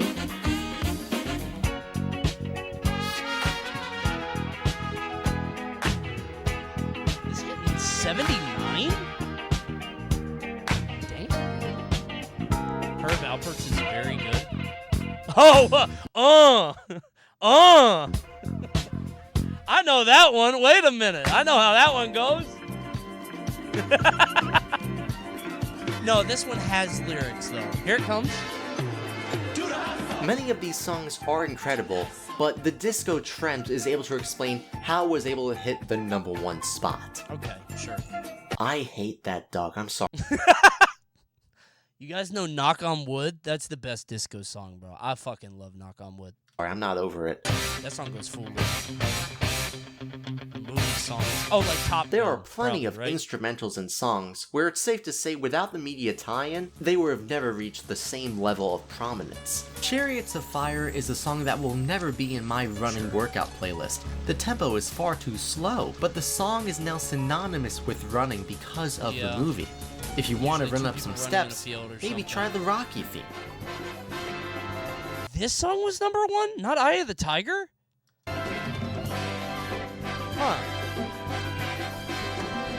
There's also the... Is that Eye of the Tiger? Da-na-na. No, Eye of the Tiger's dun-dun-dun. Never mind. Miami Vice theme. I don't know anything about that show. Eye of the Tiger is Rocky 3? Wait, what?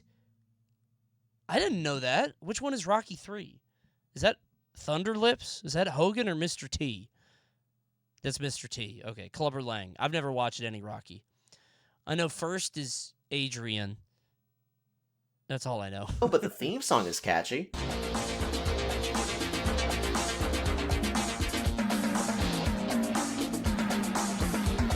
As for the songs with words in them, they still remain closely tied to their original movies. A Whole New World is the first Disney song to ever hit number 1. Wait, which one had the Russian guy? 2. 4? The I Must Break You shit?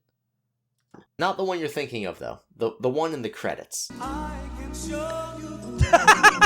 Ghost... Dude.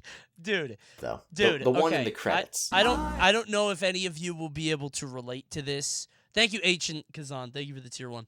I don't know if any of you will be able to relate to this. I can because I'm a dad and my kid's watching old Disney music or old Disney movies. It is so fucking funny because every old animated movie from the 90s had like a song like this during the credits. Like Land Before Time, Aladdin, Anastasia, to fucking, what did my kid just watch? Goofy movie has one of these. Robin Hood, Men in Tights have it. Like, every single movie has, like, walking out of the theater, like, you know, ballad music. Pokemon. It's insane. The Grinch movie had one? Wait, really?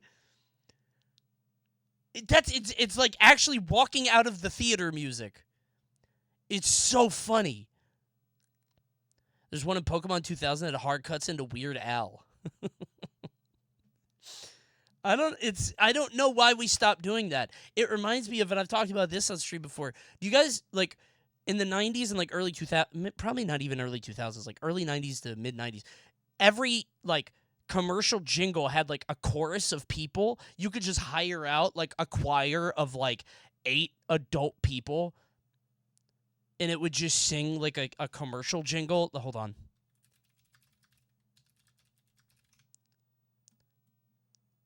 Like this shit? See the exciting 1990 savings, fast, easy financing. You get what I'm saying? Like the Empire commercials. Yeah, like who do you go to for this? How do you hire like a local choir? It was everywhere. Now it's just pop music from the 2000s. Yeah, like Backstreet Boys selling me laundry detergent. It's crazy, man. Tastes change.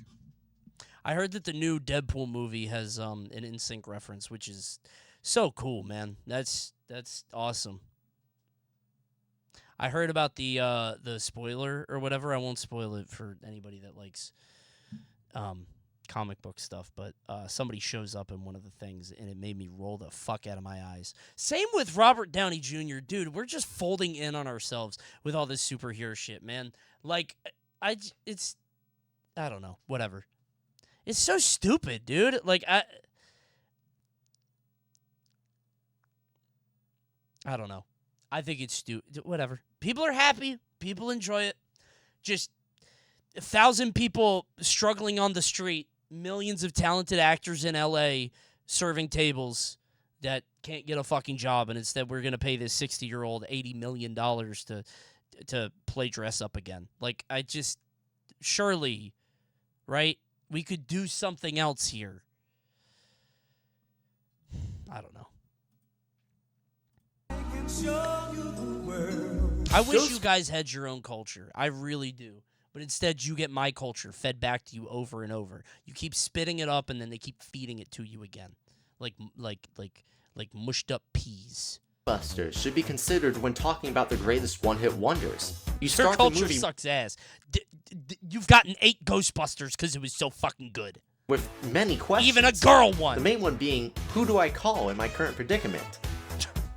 And the answer is Ghost. Even Star Wars hit number 1, which makes perfect sense. The movie had such a huge cultural impact.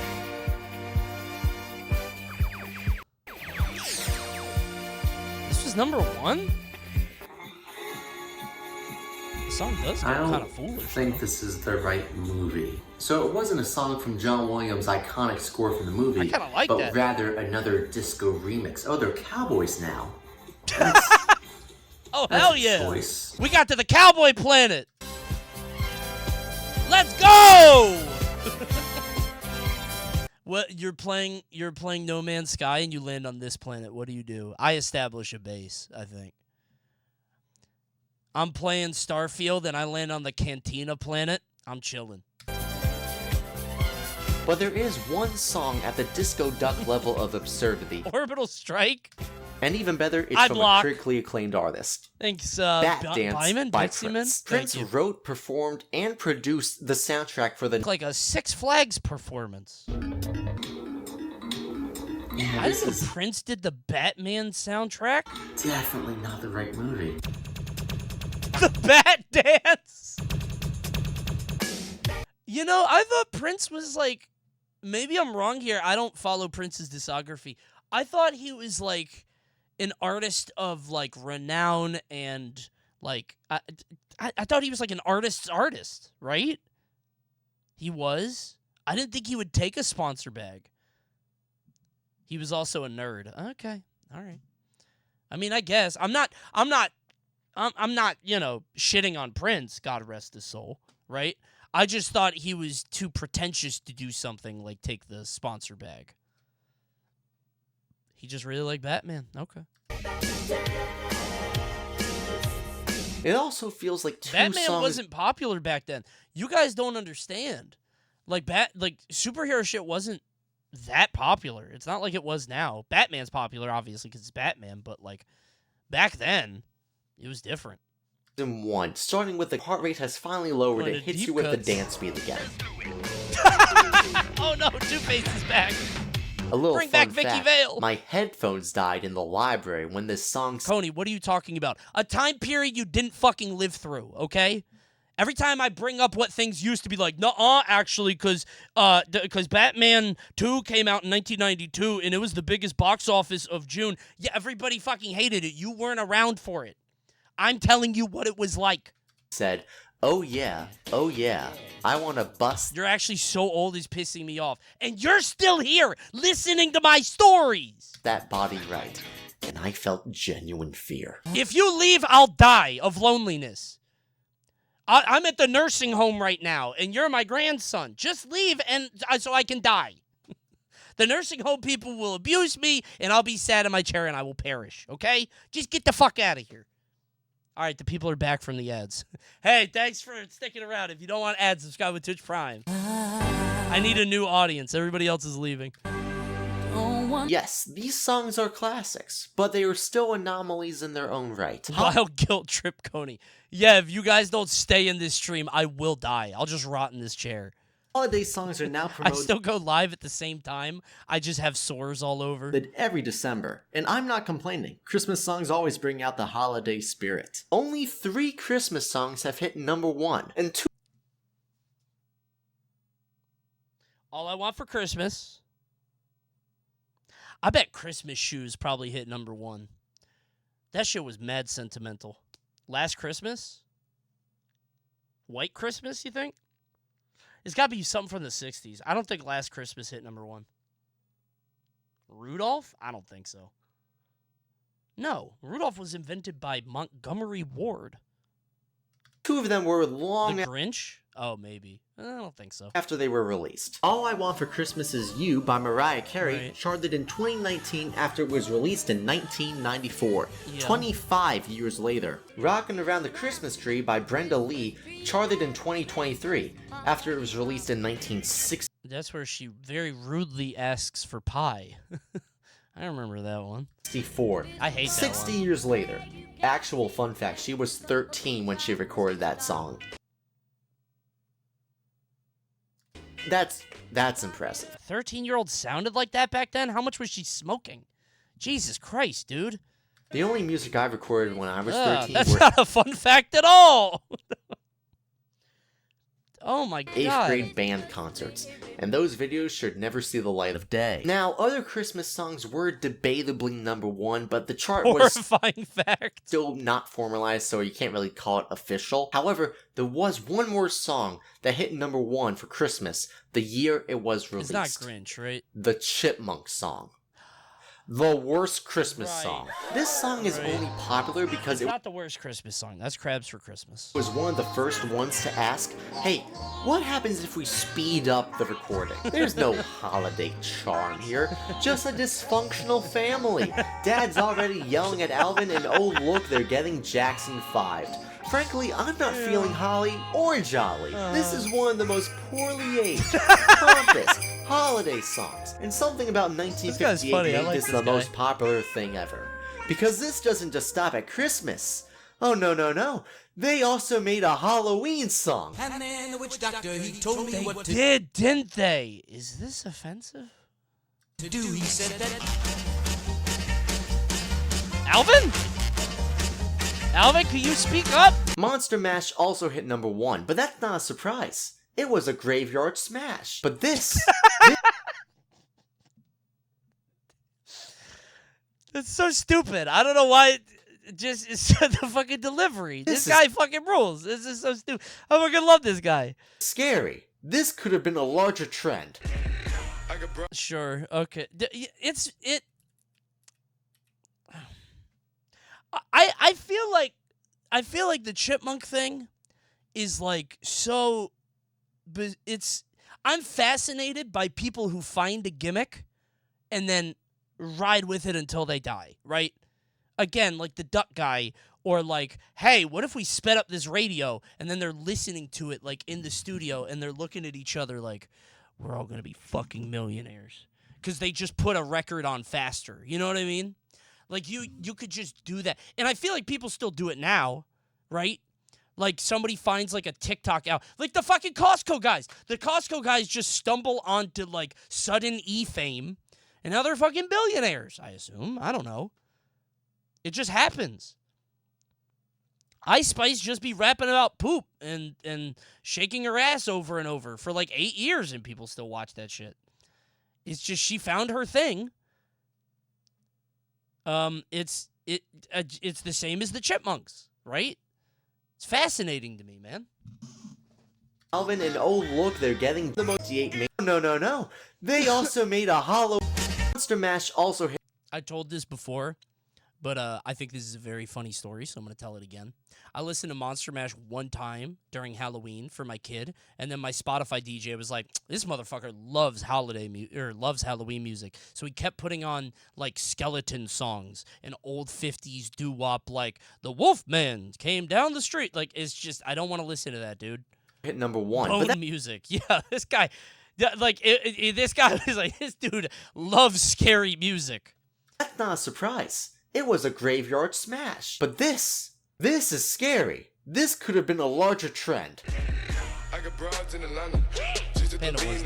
Are you feeling the musical whiplash yet? No. It can be dangerous to genre hop like this, so do be careful as we continue. There are a few songs that will need time to properly judge, but I'm placing them at level 3 because of how special they are. These are independent artists who strictly made #1 because of how... I'd listened to one Greatest Showman track and my Spotify turned into Disney on Ice. Chatty, you're not gonna like what I have to say. You fucking deserve it. That is an awful movie. It is the most theater kid over-the-top show. Literally, the fucking movie starts with like, wow, look how much fun we're having. This is the greatest show I've ever seen. I'm Hugh Jackman, and I've got some tricks up my sleeve. Watch closely. Like, that movie is fucking awful. It's a terrible fucking movie. It's ass.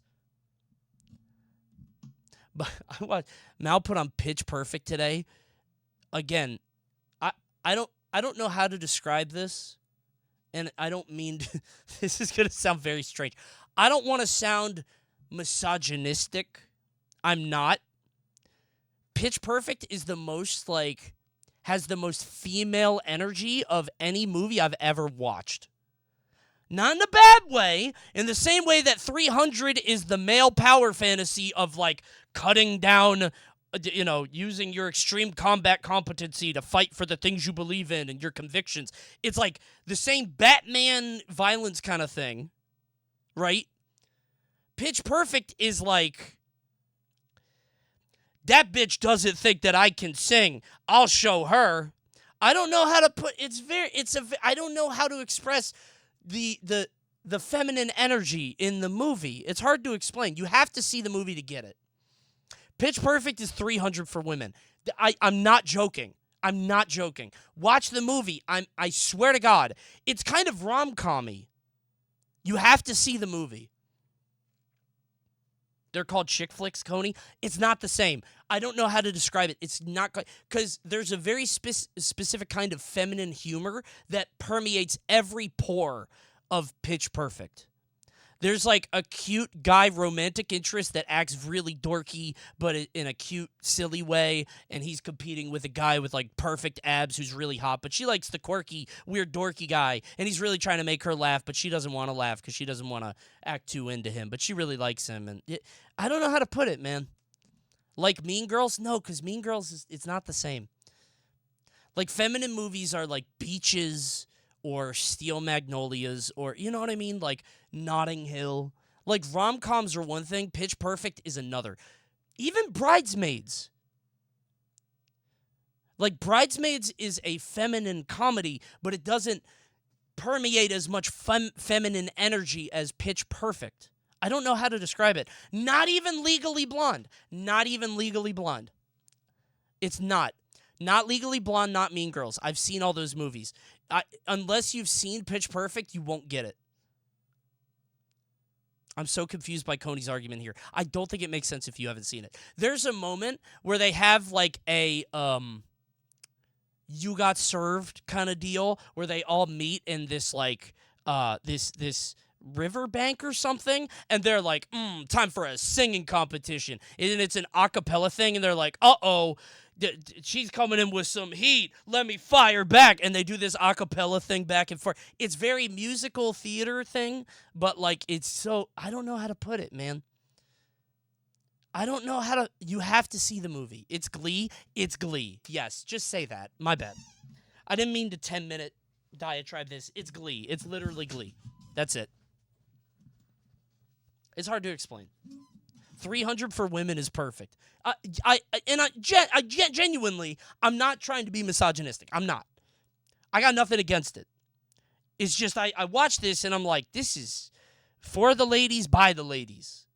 Good for them. How much time is left in this movie?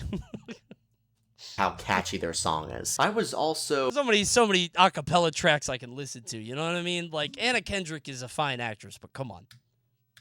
Around when these songs came out, so I can actually give my perspective. Thrift Shop is, in all regards, a silly song, but the brilliant production by Ryan Lewis has made it iconic today. Rap music in 2012 was foreign to me. I only knew songs that were played on... You don't say! This guy looks like he could play a mean trombone. Pop FM. Okay, white boy. He looks like a very specific kind of white boy, you know what I mean? Like a raised by grandparents, you know what I mean? Like, well, not raised by grandparents. I shouldn't say that.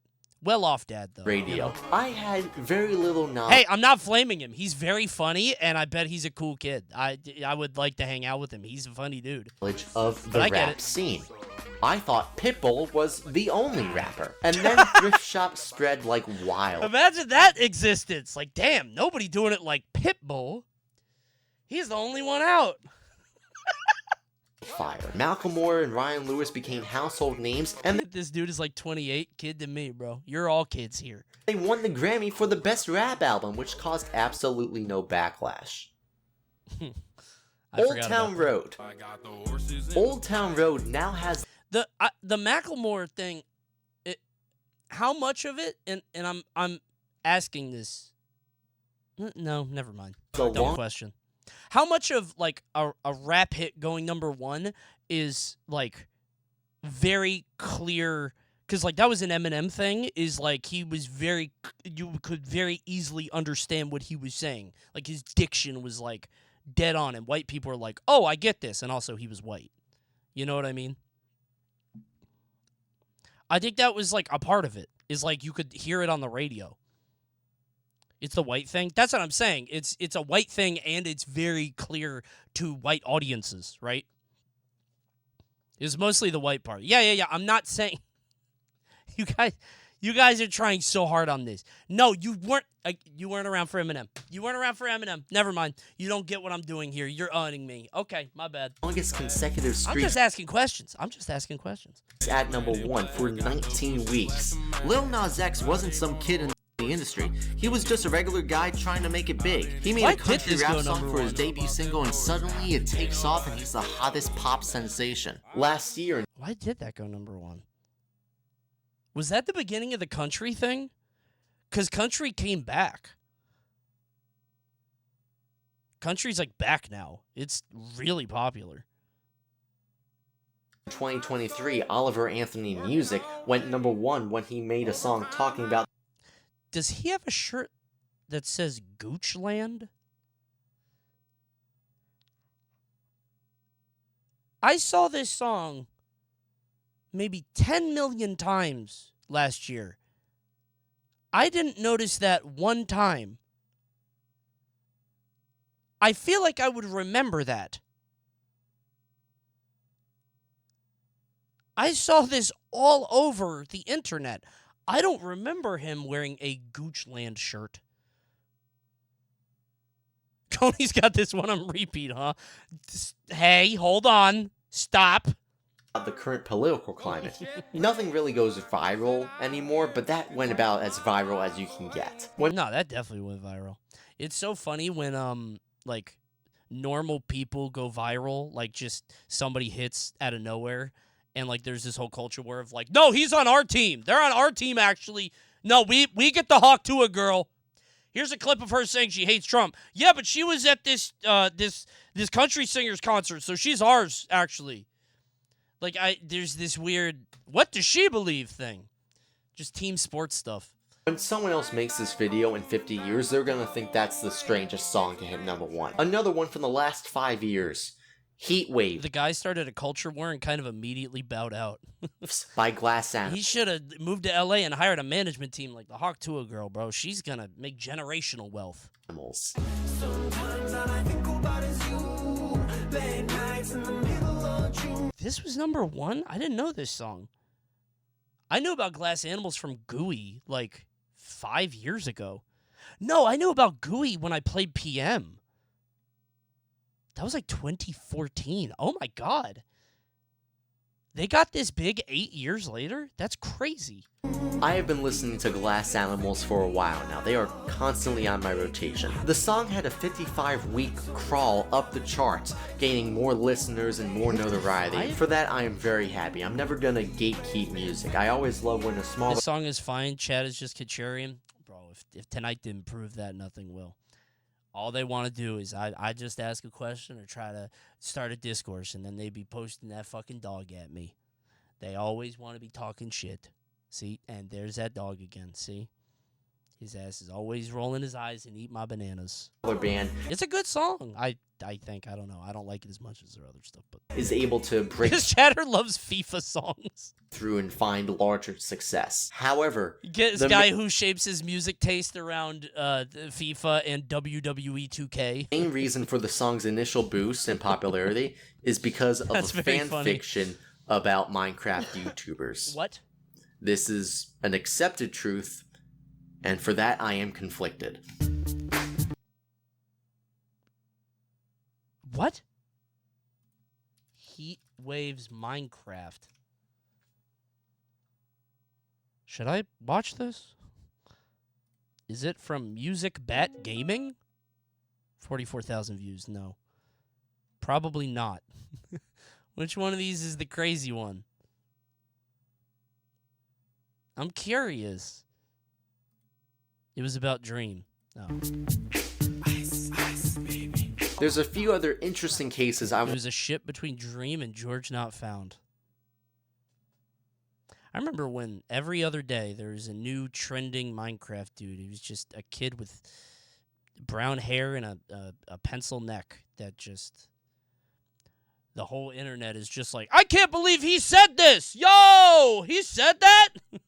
I don't care what Tommy So Crazy said. I just don't... want to touch on before you reach the peak of strangeness. The emergence of the rap genre in the 90s led to a lot of weird one-hit wonders. The most well-known today is Ice Ice Baby by Vanilla Ice. I feel bad for those guys. I feel bad for Vanilla Ice because, like, imagine, like, this is before you've heard all the cautionary tales of one-hit wonders. You hit Ice Ice Baby, it goes #1 in the country. You buy a mansion, you can't hit again. You're behind on mortgage. The repo men are coming. You have to sell your Lambo. You know what I'm saying? Like, this guy was in Ninja Turtles too.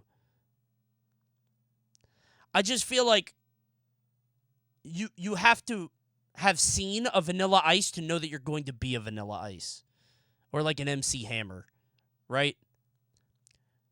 Like, you hit this song and you're like, damn, people love me. And they're like, nah, we don't really fuck with you, actually. Marky Mark got good vibrations going on over there. It's kind of the same. Most well known today is Ice Ice Baby by Vanilla Ice, but another one I can't let go unchecked is Informer by Snow, a Canadian rapping... This song goes fucking crazy. In a reggae style. I don't care what anybody says. Bro. Bro. It goes crazy. I don't care what anyone says. Lick it, boom, pretty boom, neat. down. Music legend Chuck Berry had his only #1 single in 1972, titled My Ding-a-ling. Okay.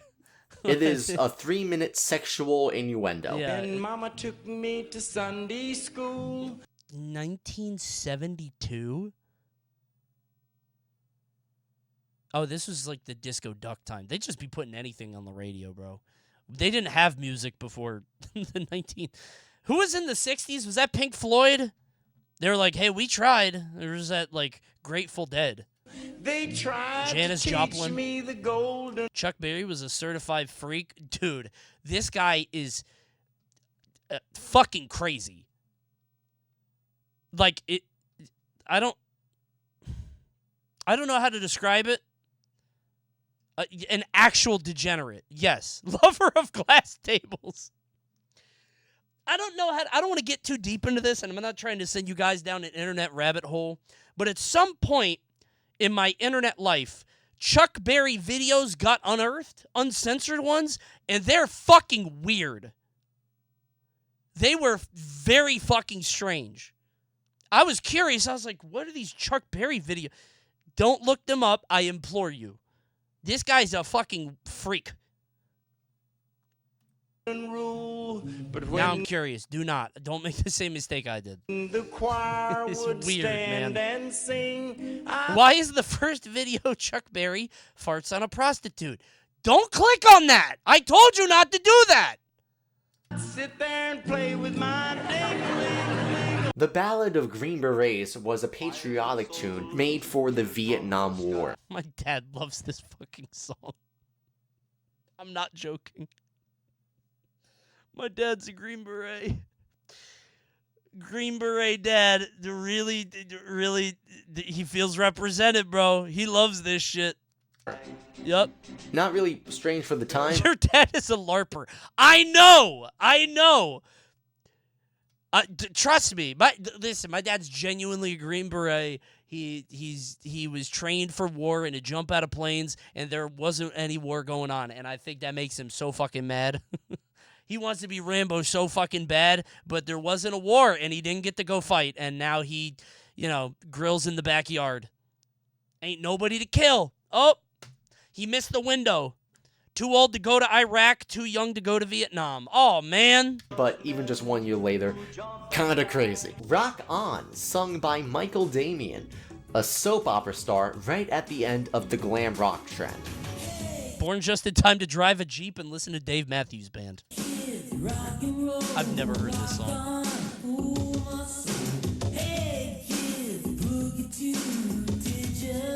And perhaps the song that I've makes never heard me that. the most curious, You Light Up My Life by Debbie Boone. Have you guys heard this song before?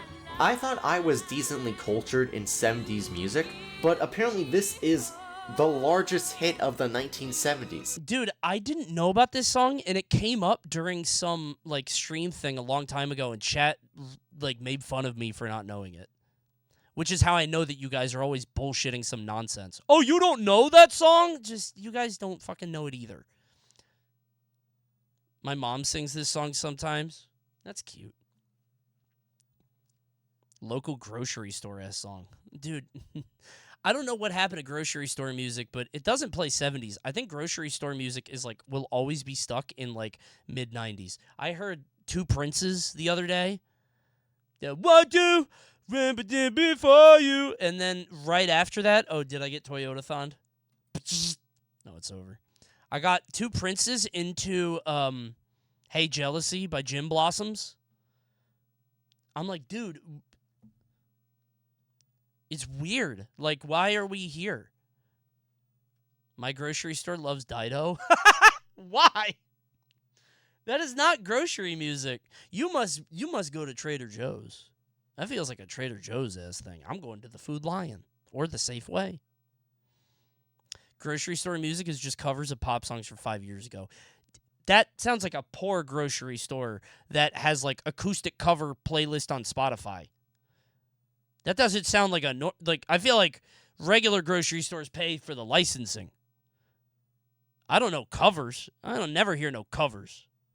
I get Savage Garden all the time. Good ass band, bro. I love Savage Garden, unironically. Hey, thanks the Jizzler. Savage Garden is unironically a great band. Listen to Truly Madly Deeply. Is that the name of the album? Good ass album, I think. Is that what it's called? That's the name of the song, but I don't know if it's also the name of the album. The Hot 100 of all time, The Jizzler's our friend. Has this song at number 12. This is the 12th hottest, trendiest song of all time. That's probably music, yeah. arbitrary, but the song still spent 10 weeks. Thank you for supporting Australian artist, Coney. Happy to do it. Men at Work, Olivia Newton-John, Colin Hay, who was the frontman for Men at Work. I can't think of a third artist. Yahoo Serious. At number 1. That's not insignificant. And I have never heard this song before. Wolfmother is? Dude, so for some reason, Spotify knows every song I've ever listened to. Hello? And it randomly started playing some Wolfmother the other day. Do you know how Wolfmother's first album starts?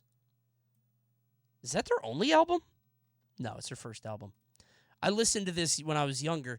This is how Dimension starts. It just played this randomly while I was driving. Scared the shit out of me. I had it really loud. I was like, what the fuck was that? I'm so interested in that because it really does speak to how you never Who's really Wolfmother? They got really famous for one song. Woman. That woman and a woman. Man and a woman. Rock band music, Guitar Hero, you know? know what song or anything is gonna stand the test of time. Oh, Joker and the Thief was big too. You're right, yeah. That was the second one. They were like Coheed and There Cambria are before 5 Coheed and songs Cambria. that I cannot reasonably explain why they were so popular in America. But unlike the Macarena, these songs, objectively, were not good. And yet still, they were the most popular, most requested songs in the nation. Axel F. Number Crazy 5 Frog? is Disco Duck, because Right. I can't let that go. Number 4, you might have seen this coming. I'm Too Sexy by Right Said Fred. That was number 1? Too sexy for my love, too sexy for my love, love's going to leave me. It's just 90s love joke songs. It's novelty songs. I mean, Sometimes I get a novelty it, it's song goes catchy, foolish. but They had nothing else. The 90s genuinely loved early club shit. They ain't never heard nothing that was made on the computer before. That's why Macarena hit. That's why that hit. That's why Rhythm of the Night hits. Really? This song was an independent single that was meant to be a humorous jab at bodybuilders. It was also rejected Mortal Kombat by theme everywhere. Yeah, the Immortals. Like multiple records. Dude, Prodigy. Bow bow bow bow bow bow bow bow bow. This song blew minds. This shit. Oh shit! I fucking love Prodigy, unironically. Prodigy was like Pendulum before Pendulum. You guys were alive for Pendulum, right? Where every single gaming compilation ever had Hold Your Color or whatever. It was like that. Labels and had to cross over from England to America. Right said indeed. Whatever happened this to Crystal makes Method? Yeah, they were around for a little bit. no sense. Number 3, Winchester Cathedral by the New Vaudeville Band. The only explanation I could find Some is cartoon walking ass music. Maybe nostalgia for the 1920s. This is like watching like Yogi Bear looking for a picnic basket. The only explanation I could find is maybe nostalgia for the 1920s. Even if that's a real It sounds like Fat Albert music. What's the gang gonna get into today? blip on the timeline. I hope we learn a valuable lesson. The band was created by Geoff Stevens specifically for this song, and it wasn't until it got popular that they had to Playing the cigarette. by the playing New the Vaudeville cigarette? Band. I The saw only that guy too. There's Dracula over here. Explanation I could find is maybe nostalgia for the 1920s. This guy's like, fuck. I'm not playing shit. I'm beat, bro. I'm reading his newspapers. Even if that's a real blip on the Doing timeline. fake tricks. The band was created by Geoff Stevens specifically for this song, and it wasn't until it got popular that he had to make an actual recurring band, and then the band broke up 2 years later. Quite the run. I definitely I've never heard of that song. That's crazy. could put this lower, but the thing that boosts this for me is the fact that it won a Grammy for Best Rock and Roll Recording.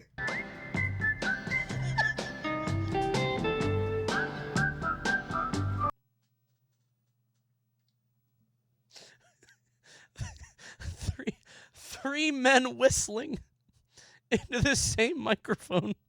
This is me when I rock and roll. There's Dracula again. They can't see him. That is a friendly spirit in the background. Number 2, Blatant Racism. Mr. Custer by Larry Verne. Mr. Custer, I don't want to go. Uh-oh. A song about Custer's last stand where a soldier is begging General Custer to not go into battle. I cannot find a single reason why this was popular, and it's aged as poorly as you could think. What was going on in 1960? I'd rather have Disco Duck. What were they listening to in 59? Holy shit, man. We didn't know in the 60s. We? What if every #1 song before the 60s was racist as hell?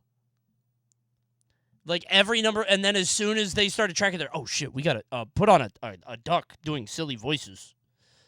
Where a soldier is begging General... This was... Now that he's fixing to take my hair. And finally, the strangest, most baffling song to hit #1. The Harlem Shake. That was #1? This is just meme culture. This would be like Dragosta Dente, right? This song was spurred on by the trend. The trend was everywhere. This was back when things still went viral, and the internet still had a sense of joy and community. But even with that context, this song being... You guys know that VG Bootcamp did a Xanadu Harlem Shake. They made us do this in school. That's really funny, man. You have cool principles. #1 makes... Show us. Do you guys not know that? Did you guys not know about the Xanadu Harlem Shake? Were you in it? No. No. I think I was there that week. I politely stepped out of the building. I think. no sense whatsoever. And like Macarena, everyone was doing the dance, except there was no dance. That was the— Please show us.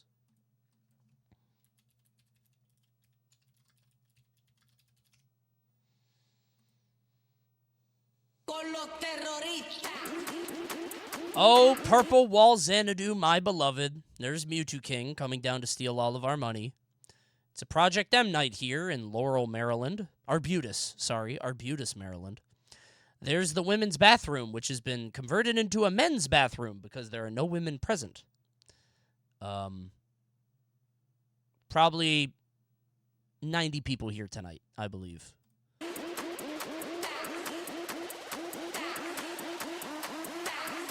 Is that the buzz? I can't tell.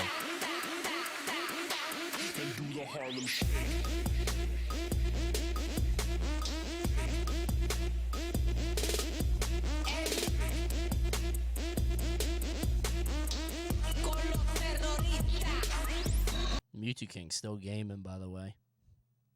The Guy Fawkes mask. Pretty sure that's EE. Pretty sure that's EE.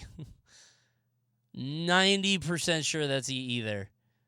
Yeah. Failure. Coney, you could have stopped this, you know. I mean, I put in a bomb threat. I called the store, and they didn't listen. point. You had to make a conscious effort to organize LeBron front and center, bro. A flash mob of people. Thanks, Wawa. Just going bananas, hysterics, flapping about. Bonus points if you're wearing costumes. My 5th grade talent show ended with all of us going on stage and doing the Harlem Shake. Put that image in your mind. It was acceptable for the kids to do a mini mosh pit on stage. Yeah. I don't think we're topping that. EDM single going #1, that only works if literally everyone is on board. The court of public opinion. Thanks for— That's just like shit went viral because it was fun, I guess, back then. Bro is 21. Yeah, I don't know who in chat said he was 28. I didn't deny it because I thought maybe it might be him or maybe they knew. I had this dude clocked at like 22, 23 years old, right? He still has light in his eyes and like hope for the future. You could tell. He's a funny kid, though. I like this video. I'm going to watch the rest of his shit. Thanks for sticking with me. I hope this was interesting to you Good-ass guys. movie. This was interesting. This video is going to have so Luke? many copyright claims. I Oh think my. his name was Luke, right? Let me know if there's a song I missed that you think I should have included. There's a lot of music out there. But yeah, thanks for watching. I hope you enjoyed. I hope I didn't make anyone upset. I remember you was conflicted. Okay. That's Luke Milner with less than 4,000 subs, bro. AVGN bit. Gotta close it with a skit. This can't go on YouTube, right? I don't know. Maybe. I'll let the editor decide that. I'm probably not. I don't know if, like, the YouTube audience wants to hear, like, music talk. I love music talk because I think talking about pop culture is interesting because trends are interesting. But, hey, maybe. We could increase his subs by 150. Bro, go for it. This is a good-ass movie. He's funny, dude. It was funny. It was good. YouTube laws don't like music talk. Yeah, I don't know. Maybe, probably not, but we'll see. Coney, can you link his channel? Hell yeah. You can watch the rest of his stuff, including the awful Tom and Jerry movie, Robot Shoes, board game shows. Oh, that sounds fun. Like Carmen Sandiego. I'm not going to watch that one because it's less than 1K views, but you guys should. I will not watch anything. Well, then don't. This is a very funny thumbnail. This guy's funny, dude. I'm rich. I'm not rich. That's funny to me. I like this guy. And then he had testing my new camcorder's picture quality. Funny doesn't work. I mean, true. You know what works? Big red arrows. Can I look at my channel?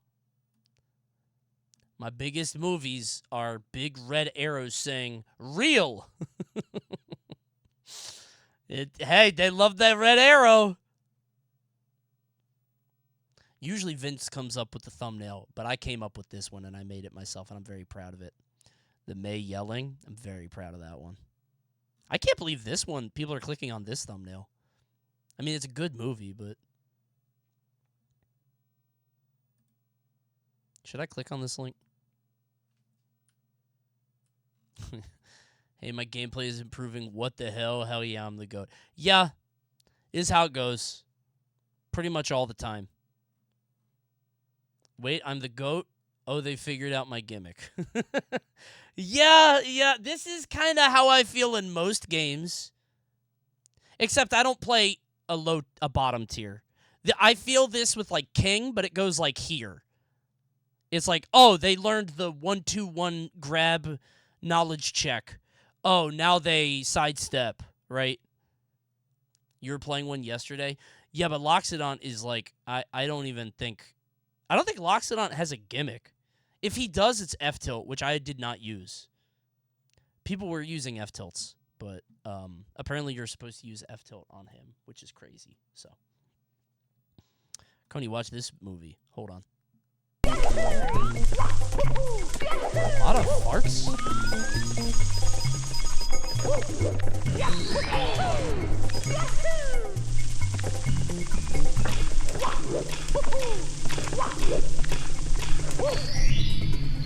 I don't know. Didn't fart. Don't waste my time, please. Okay. All right, I got to talk about something. Dude, come on. Oh, did I piss you off by not listening to Armada farting? Stupid. Like, you don't get it enough. All right, I got to talk about something. It's kind of an ad segment, kind of not. It's me talking about a game that I played for a little bit. I promised that I would talk about it. So, we're going to talk about something real quick. So, I got invited to try out a game that I was very excited for, okay? You guys don't have to... Why are you guys running? You don't have to run. You sound like that, man. I went to a play test. So there's a game coming out soon called Death Sprint 66. Okay? This is kind of a hashtag ad because they did pay me to talk about it and play it. But, like, you know, it's me sort of discussing my time with the game. So I have to talk about it for a little bit. Long story short, I was under an embargo. I fucking love this game a lot. It is in the complete Venn diagram of the two things that I like, which is like extreme hyper violence in the vein of like Verhoeven 80s, like, you know, just Running Man, Total Recall shit, but then also like arcadey, speedy, sort of zone gameplay. They said that they took a lot of inspiration from SSX, and it blew my fucking mind. I was like, wait. Because it's a Verhoeven movie. Like, the guy in the trailer said it was like a Verhoeven-inspired thing, which I love Verhoeven movies. And then the lady, when they were talking about it while we were doing the playtest, was like, we try to make it like SSX, where you kind of feel it as you play. And I said that SSX 3 is like one of my favorite games of all time. So, then I played it. Now, I will say, I don't know how this is going to look, because when I played it, I was on Parsec, and I got to be honest, it was kind of laggy, and it didn't look great, but this is the game. It already nails the aesthetic, and I think it's really good because it looks big, like the cities look huge, but they're really encased, because it's just a course, you know what I mean? It's going to be paid or free to play. I think... And don't quote me on this, I think they said it's one price ever. They're not going Battle Pass. Which is weird to me, because I'm like, how do you keep retention? But they don't want to go Battle Pass. One price forever. And it's made by I think Ubisoft devs and other people. The guy that made the game, the main dev guy, is... I love what he was selling me, so... But the idea is, this is me just, like, learning the controls with no AI people. But it's, like, arcadey Mario Kart style. So you run on this track, this is a drift, and you can interact with this yellow stuff. You get a boost like an SSX, which I think you might be able to see is behind me. It's a surge, but you pick up the stuff and then you go faster. So there's, like, parkour stuff, right? It's a little zoomed in. Yeah, I agree. So this is the first map, so it's pretty simple. How fast are we talking? It goes way faster than this. This is my first game ever. So you get a wall run, you jump. There are things you can hang on to there. Usually there are other racers in the thing, which I do play with other people later. But this is just sort of to get the controls. But this just nails the aesthetic for me. Even like the radio comms guy being like telling you that you have a drone or like a mine to deploy was awesome because it's like you have a team behind you feeding you info. I don't know, dude. This nailed everything for me, and like it looks like how the trailer looked. Can I punch? I asked that too. They said no, which kind of disappointed me. If you activate boost next to somebody, you nudge them, but I wanted a road rash style like, and I hope they add it, but I think it might get too chaotic. So let me show you a match with people. They told me not to look at the game select screen or the post-game screen. Oh, there's customization. There's a lot of customization, dude. I'm not allowed to show you that. Sorry, I'm supposed to skip that. But yes, there's a lot of skins. There are 2 different models right now. SSX race style punching might go crazy. Yeah, this guy, I love the colors. Looks great. What's it called? Death Sprint 66. I don't think I said that one time. I should have. It's called Death Sprint 66, made by Sumo Digital in Newcastle something. I should probably look that up, but colors feel very Halo, kind of. I love the spaceman look. You get this stuff. These are emotes that come up. Zaniel, I think, is an in-world streamer, I'm pretty sure, which is funny. The idea here is this is, you know, a show. I think the idea of it is cloning is rampant. So they take these like super athletes and put them on TV, and they just keep producing clones over and over of them. So the super athletes live like kings in luxury, but the clones have to do all the dirty work and die on the field and race, which is kind of cool, right? I like that. Is there some sort of beta? They said it's coming out this year. They don't have anything out yet. I contacted them because I saw a trailer for this, and I was like, dude, this is awesome. And then they said, yeah, we've got this event going on, like a closed thing, and they invited me and some other creators. I like that one a lot. So here's a real race with people.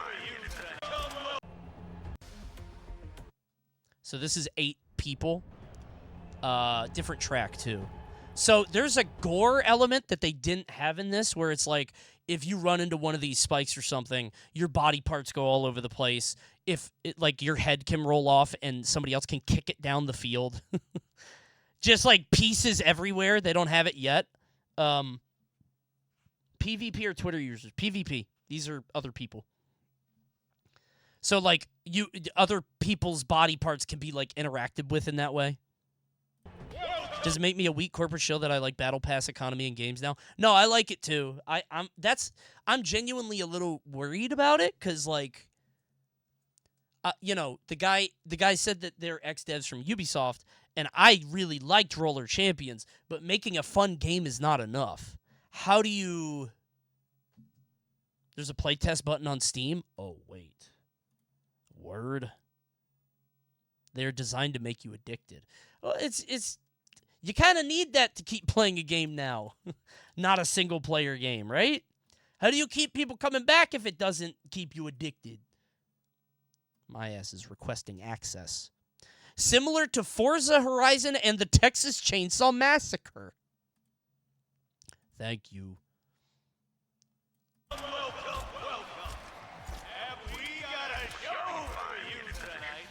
I like the pit boss guy. They're not pit boss, the pit crew guy. They've got ads everywhere for like in-universe stuff. There's a Mario Kart style boost. So the way that it works is if you launch a boost next to somebody, you nudge them. I wanted big road rash style like hits and maybe even items. They might add it later, but so I couldn't see shit when I played because we were on Parsec. But I kind of got it. Like, you kind of reach this flow state as you go faster, because you keep increasing speed. A lot of people I was playing with died a lot, so I didn't get to interact with them much. You were on Parsec. Yeah. I didn't see the mines. So basically, your body is supposed to explode in a million billion pieces here. But they didn't have the... But you see all the sad emojis coming up. So red is bad, yellow is good. Yeah. What's Parsec? It's basically a way to play games remote through like a remote PC thing. It's not ideal for like connection or graphics, but I don't think they had a build ready. So, and also they wanted to make sure like a game like this might not run on every computer, and they probably didn't want somebody like to have like a shitty computer and then put out footage of the game looking bad, you know? So it's like cloud stuff, yeah. What's the thing on his back? I don't know what the thing on his back is, but I know that everybody blows up if they don't complete the race on time. It's kind of like F-Zero, where if you don't finish in time, they kill you, and they just blow your head up. They're like, all right, that guy's dead. Which I fucking love. I love that kind of cynical, you know, kill that guy, who cares?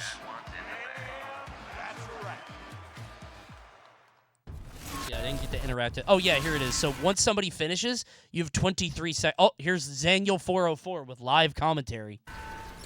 You have 20-something seconds. There's one girl in the playtest, bless her heart, that kept just perishing every 3 seconds.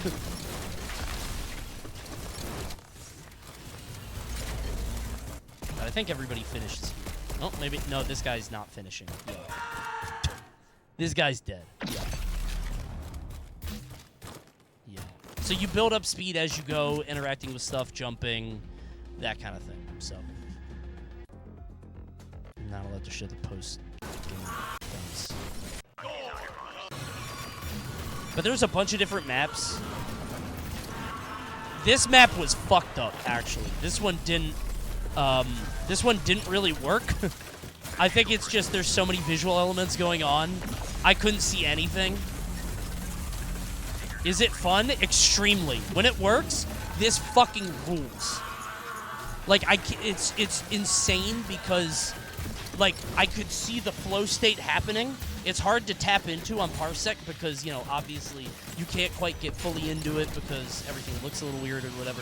But I could feel that, like, SSX itch being scratched where it's like you just kind of become one with your hands. Drifting seems kind of slow if there isn't wall to run on. Yeah. The drifting is weird. I don't know if it's because of, like... Drifting, like, stops you completely. I said that too. The fact that it's probably 18 plus kind of scares me. Oh, it is 18 plus. There are pictures that you can unlock in the post-game screen that I'm not allowed to show you that are extremely like Cronenberg body horror. It's like very cyberpunky, like, you know, augmented faces, I'll say. It's a fucked up game, but I love that shit, so... But yeah, I love this. Gamerhood? Oh yeah, shame suit. If you die 5 times, you get a shame suit. Which is this jester suit. Which looks like a crash test dummy. So it signals to everybody that you're ass. I will say everybody was in the shame suit. It's glitchy, man! It's like M-rated speedrunners. Yeah, basically. Like, I wish there were more ways to interact with people, and I think they'll add it. You get Mario Kart-style items. Like, right now I have a mine. You can put down a mine. There's a drone that's like a green shell. Stuff like that. But I would love, like, a way to hit that guy, right? Like the clothesline or something, but... I want to try this so bad. I really like the game. I worry that it might be shallow. Yeah, I don't know what happened there. I worry that it might be shallow, but again, it just comes down to how fun the core gameplay loop is. This map is jank. I can't tell you how many maps there are, but I did ask them because I was like, you know, I feel like in a game like this, the maps are going to decide it. Because the gameplay loop is the same. You have to have a lot of maps. There are a lot. There will be a lot at launch. So, they know that. Dude, if they could make community maps, that's a good point. Nobody thought of that. We should suggest that. Like a workshop for this game would be insane. This netcode looks like dog shit. So it's not netcode, it's on Parsec. And also, they're based in England. So we're across the Atlantic Ocean, and there's also a bunch of people who are who were in California playing.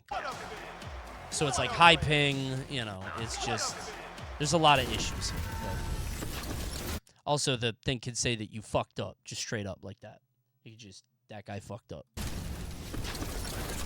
But yeah, it's it was struggling a little bit, but when it worked, it worked. The first map worked the best because there's the least amount of stuff going on, but I don't know, dude. This game goes foolish. Oh yeah, there's this thing. This map is cool because you land on that and you have to swing left. So I don't know if it comes off. It was kind of buggy, but the idea is you jump on, you do that, and I saw this and I was like, oh, I could probably swing on that. You swing on this, but you have to go left. If you don't go left, this kills you. Oh yeah, there's also, I think, and don't quote me on this, I think all cows are extinct in this universe, so big beef is like, it's either, you know, synthetic or cannibalism, and they just kind of accept it, because they clone people, and they're just like, big beef. Don't quote me on that, I could be wrong, but we're getting like a Judge Dredd universe. Yes, exactly.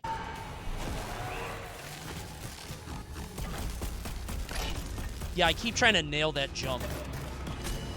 So you can hang left there, yeah. But there's a bunch of routes. You can go high, low, whatever. Feels fucking sick, dude.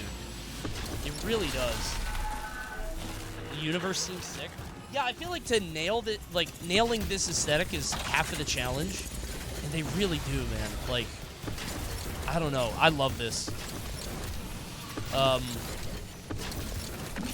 For me, it was, again, like, I genuinely won't shill for a game if I'm not, like, feeling it absolutely. But this one just scratches every itch. It's, like, my favorite aesthetic. It's super fucking violent, which I love. It's got that SSX style, like, just sort of tap-in zone style, sort of instinct gameplay where you just kind of hit a flow state. Hashtag ad, by the way. They are paying me, but I'm allowed to say how I feel. I love this. I really did.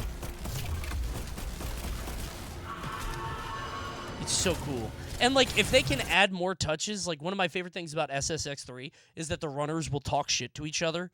If they have a way to, like, put in voice lines or just, like, I don't know, having ways to flesh out games so that they still feel distinct even within matches, that's going to be, to me, the extra polish. Proximity chat? Holy shit, dude. Dude. That would go insane.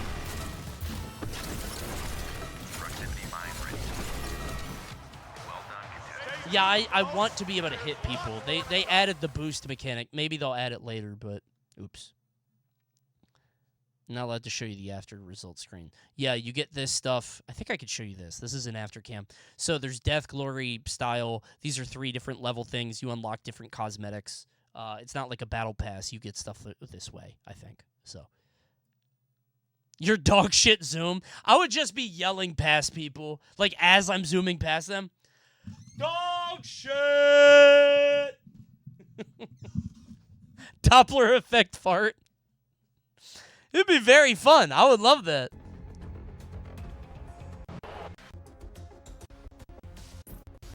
Wait, I don't think I'm allowed to show the main menu. Sorry, it took me a while to get into the game. Oh, this is another track. Dude, this one was buggy. I got 7th on this run. It was bad. Hearing people's mics cut off when they eat shit would be good. Like, I don't know. The bones of this are phenomenal, I think. The bones of it are all there. There's this fucking, dismount like a pro with 0 residual cognition, neuro something, like, the prescription ad, like, there's so much cool shit, man. I fell in love the second I played it, because, like, you know, I saw this trailer, And there's always that thing when you see an indie game, you're like, okay, but what does it really play like? Because it's one thing to sell an aesthetic, it's another thing to actually hit it. But really fucking good. Kind of weirded out by the gore. To me, chatter, it wouldn't be the same without it. Because if you're gonna try it, like, there's a very distinct late 80s Running Man style that I love. RoboCop, fucking love RoboCop. I think it adds to the satire of it. You need it for the satire, right? Tech noir, kind of, yeah. It's just, yeah. So this shit is very buggy.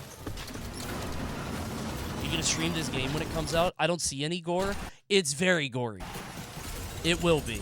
Like, they didn't have the gore module or whatever up yet, but I think you need the over-the-top violence because it kind of sells the world, right? If you tell everybody it's this, like, dystopian world where the corporations won and nobody cares about the individual or humans and they clone people and kill them for sport, like, it's not the same if they just fall off the map and like, oh no!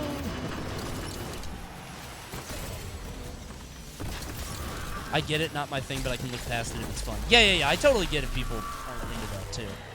I love gratuitous violence. I just, even for the sake of it, that's just a me thing, though, so.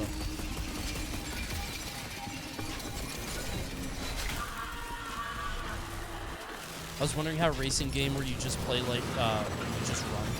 Yeah, this thing plays great. Again, it looks kind of shitty because we're on Parsec, very laggy. Some of the stages were better or worse, but they could have a gore toggle in the final release. Yeah. Do you like Gears of War? No. Gears of War isn't the same to me. That's more like war fantasy stuff. Okay, I don't know what happened there.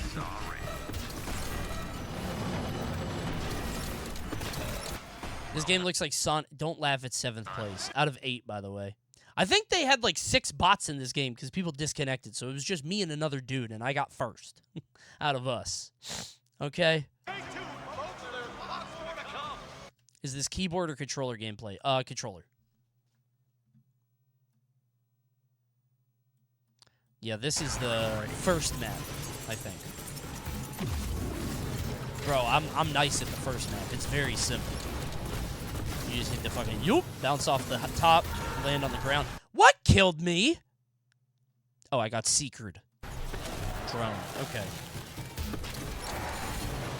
I'm nice at this first map. It's very simple.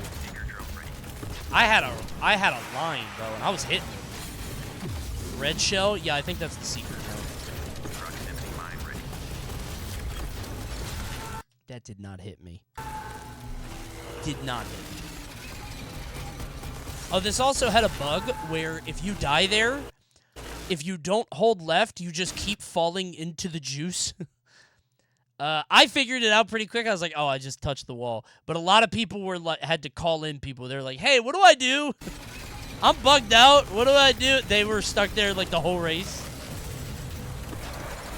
Maybe they died a little bit further in and couldn't get the wall.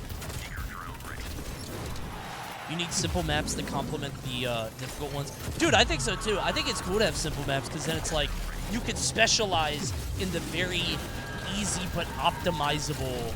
Like maybe this is your shit because then it's more PvP, right? Like maybe then it's like less against the map and more against the people you're fighting.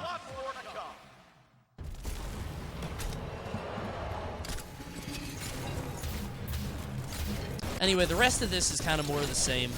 I don't really know if I have anything else to say. I told them I'd talk about it for like 30, 45 minutes.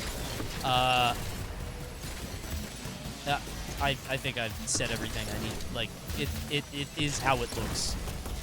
It's very fucking cool, man. I love this shit. It just feels like the wall running, it just works. Do they know you curse every game you touch? I did not bring that up. I did tell them that I really liked Roller Champions. And they were like, oh, okay, haha. And I don't know if that was a nervous laugh or a like, oh, you know, he liked that other game. Harbinged, yeah. Hope it doesn't release in a state as buggy as this. It's not buggy. It's not buggy. It only looks like that because of the parsec thing. And plus, it's pre-alpha, bro. It'll be fine. I think they said they wanted to release this year at some point. So I think they said sometime this year. Obviously, probably betas before. It's a great start, I think. Wasn't that the bounty game you streamed for 2 weeks? I played it for a month. That was the biggest campaign I ever had at that time. Was it a month? I think it was a month of Roller Champions. They were like, we need 2 streams of 2 hours every week for a month. I was like, locked in. That was a huge bag. Oh my god. Wish it stuck around. I like that game.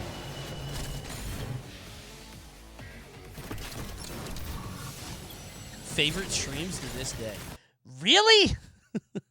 Roller Champions, bro? I loved it. I love those streams, but bro, what killed me there? That's a bro moment. How long do you think the game will genuinely last? See, this is where I'm completely honest with you, because I told you I would be. I don't know. It's hard. I don't know. Because it is so hard to stick, even if your game is awesome. Even if your game is really fucking good. It's hard to say. Nowadays, it's impossible to know. Yeah. And the biggest problem is it's like, you know, they're doing the bold thing of like, all right, the game's gonna come out. You know, I don't know this. I'm just spitballing. This isn't something they said, but like, game comes out, $20. You get everything forever. Does that $20 investment keep you playing? Because like, I played Texas Chainsaw and I liked it, and I played it for a month, and I'm like, all right, I don't really have anything else. I liked that game, but how do you keep people stuck? Same devs too. Yeah, exactly. Like, I really like Texas Chainsaw a lot, but it's hard to stick to people. And then this game also has the issue of like, you know, let's say you play, but you don't fully stick to it. It's going to be really hard to come back to. But it's not only PvP. I think they are working on some like PvE elements or like story stuff. I don't know what that's going to look like, but we'll see. Sometimes doomed games make amazing entertainment. My favorite Northern Line streams is the Rumbleverse. Yeah, that's why I'm saying it, is like, you can make a game as good as Rumbleverse, as good as like some of the other games that have died. It doesn't matter, right? ARMS. I genuinely think, I didn't think about it until Chatter said it, workshop mode might be sick here. You need that thing that gets you forgetting how many hours you're spending on it. Yeah. I don't know how to nail that, but are you allowed to talk about games dying for bounty on this game? I don't know. We'll see. I don't think I'm not being unreasonable, I think. It's a question to ask to any game that's coming out now, right? Unfortunately, the market is saturated. I will say I fucking loved playing this, and there's nothing quite like it, which I think is kind of the secret sauce. Does it stick with most people? I don't know. I have weird fucking tastes, right?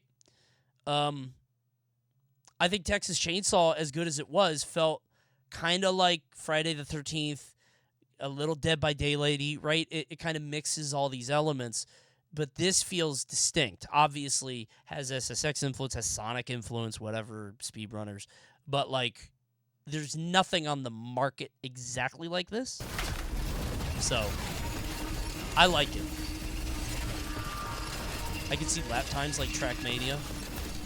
Maybe, but I kind of like the PvP aspect a lot. I think you need that. Because otherwise, it's just easy. But no, yeah, you might be right. No, you're right. Why not give people more options?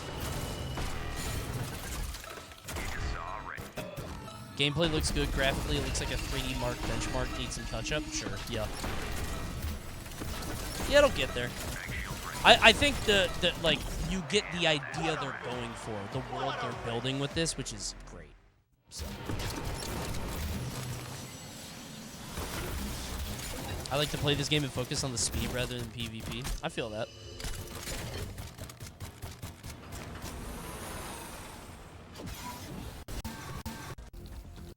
Yeah, I think those are all the maps. Some of the maps, I like the ones where it's not a loop, or you don't have laps. You just get to the end. I think that's a neat touch. Because then they could just throw some bullshit on you at the end that you don't know about, or like that's really difficult, and then it becomes like this huge execution test you have to nail to actually stay in first. This person doesn't know how to drift. This person is Coney. This player is me. I won, by the way. This is my gameplay you're watching. The drifting is weird because you completely stop during it. Like, you really slow down. Which I don't know if that'll make final release.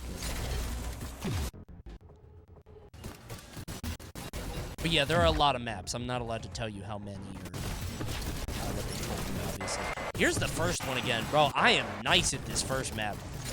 It's so simple that it's very easy to get a good speed, too. Because you just mash surge, you get more surge. You just fucking... It just feels good.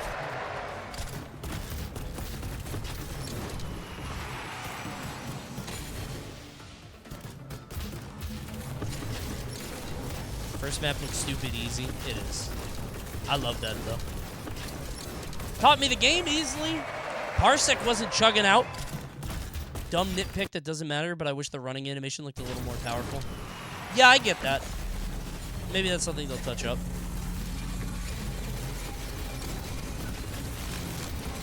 Hey guys, it's me, Coney. I beat Fred in a game that hasn't released yet. And Brundle. And Monroe. See? Story mode? I think they're going to have something. There's definitely PvE elements. I don't know if it's like a full-on story or what, but... I imagine they'll have different body types. True. Yeah. I mean, it would be cool to have different stats or whatever, but who knows. Anyway, that's Death Sprint 66. Wish list on Steam if you want. I don't know if you want to. Maybe you don't. I don't care. I like it a lot. Check it out. Also, they did pay me to talk about this game. Just hashtag ad. I got invited to a playtest. I got told to tell you guys my true thoughts. I think. I don't know if I'm allowed to tell you my true thoughts or if they wanted me to hype up the game, but I really liked it, so I didn't look up the brief. So if I get in trouble, I'll know. I'll let you guys know if I get basically, they were like, you know, talk about your experience at the playtest, and I was like, oh, I fucking loved it, so I'll just be open. But maybe they told me not to do certain things. I don't know. We'll see. Maybe I'll get blacklisted. Then promote it? I will. I asked the guy, I was like, do you want, like, are you guys going to be doing events for this? Because I would like to do some events, I think. There's nothing I would love more than to be the commentator while other streamers, like, throw themselves into blenders and die, and I get to be the jackass host on the Coliseum Death Game Show. You get what I'm saying? Like, Richard Dawson in Running Man in that movie. That's awesome. That's great. So I would like to do that. So, we'll see. Uh-oh, shame suit. Big-ass saw. I would kill for that. I would love to be the dystopian announcer. Yes. All the pores dying for my amusement. Meanwhile, I'm sitting eating grapes at the top penthouse of a thing that stretches into the thunderous sky. That's me, bro. You guys are the runners. Synthetic grapes. Eating big beef. Peasant thigh. What is Stretcher Men? Oh, yeah, I bought that. New Rage game.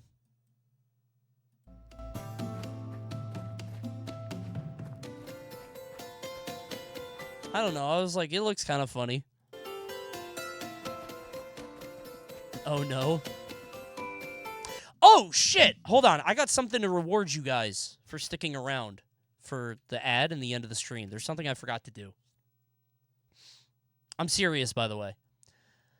So I want to do Who Asked tomorrow. I want you guys to submit. You guys think you're so good at the game? I'm gonna open up a Google form. I'm making it right now. I'm gonna pick randomly. I'll pick 5, maybe 6. If you win, the 10 people die. If you lose, I'm gonna say on the YouTube video you're banned forever. You're banned for the day. But all right, hold on.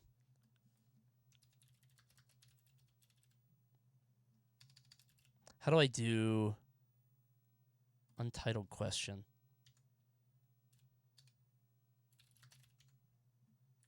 Pick a character.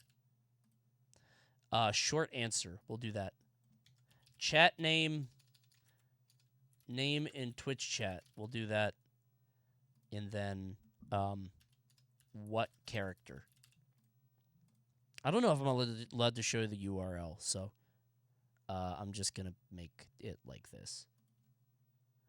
Chat, please, who asked? Settings. Make this a quiz. Responses. Manage how responses are. Accepting responses. Making the form. All changes saved in Drive. Share. Send. There we go. Send via link. All right, I'm putting the Google Doc in the stream now. Please submit your character that you want to play tomorrow for Who Asked. Okay. You're going to get 50 responses of Mario. It's fine. I can delete duplicates. Please don't be annoying. Put a character that you think would be good. Also, bet more points if I know it, because, like, I'll, like, well, actually, I don't know. We'll see. Is there any criteria? Can it be extremely niche, or is there a limit? Put in what you want. If it's extremely niche, I probably won't pick it. I want something that is, like, a why the fuck did he pick that, but not a, like, a shopkeeper from Final Fantasy VI. Does that make sense? There's like a middle ground between, you know what I mean? I want it to be something chat thinks they could have gotten. Right? Here you go. There's the link. Linkaga.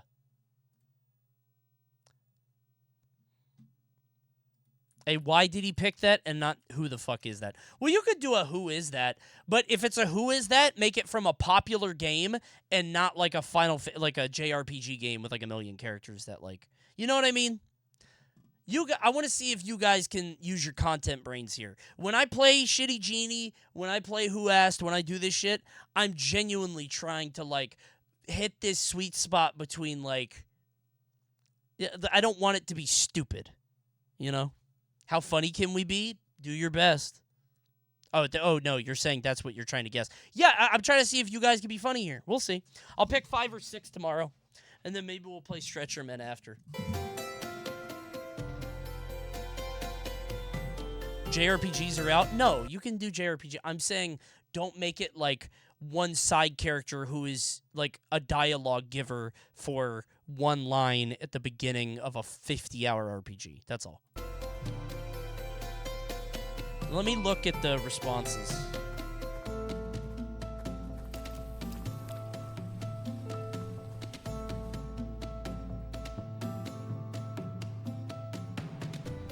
Semi, that might work. Uncle Boar, I think I might pop that one. That sounds very funny. I like that.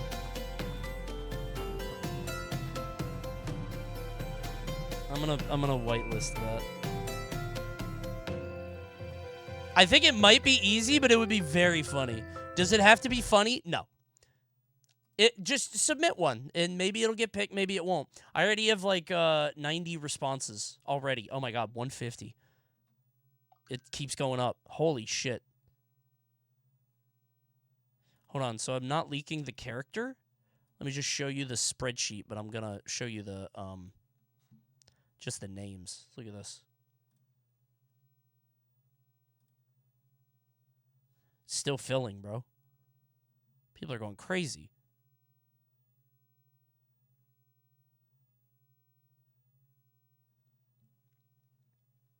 There's a lot, bro. It's quite a bit.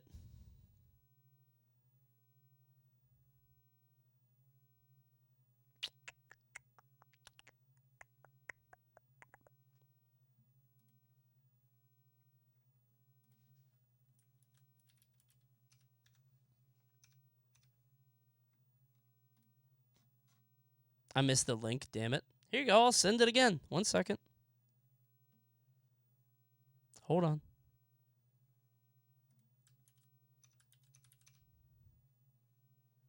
There.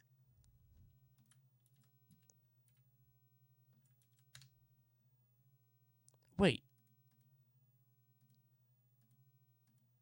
Oh, damn it. Uncle Boar, I leaked it. Because I had it open. And it was it's right there. Because I had the cell picked. It was Flava. I was like, how did chat... You could still use it? Nobody's here? No, people are going to know. Fuck, that would have been really good. I'm sorry, Uncle Boar. Damn, that would have been really funny. I did 2. Is that okay? Fuck it, sure. I don't care. I'll go through it tomorrow. I'm just going to pick some. Give Uncle Boar a new submission. You can submit as many times as you want.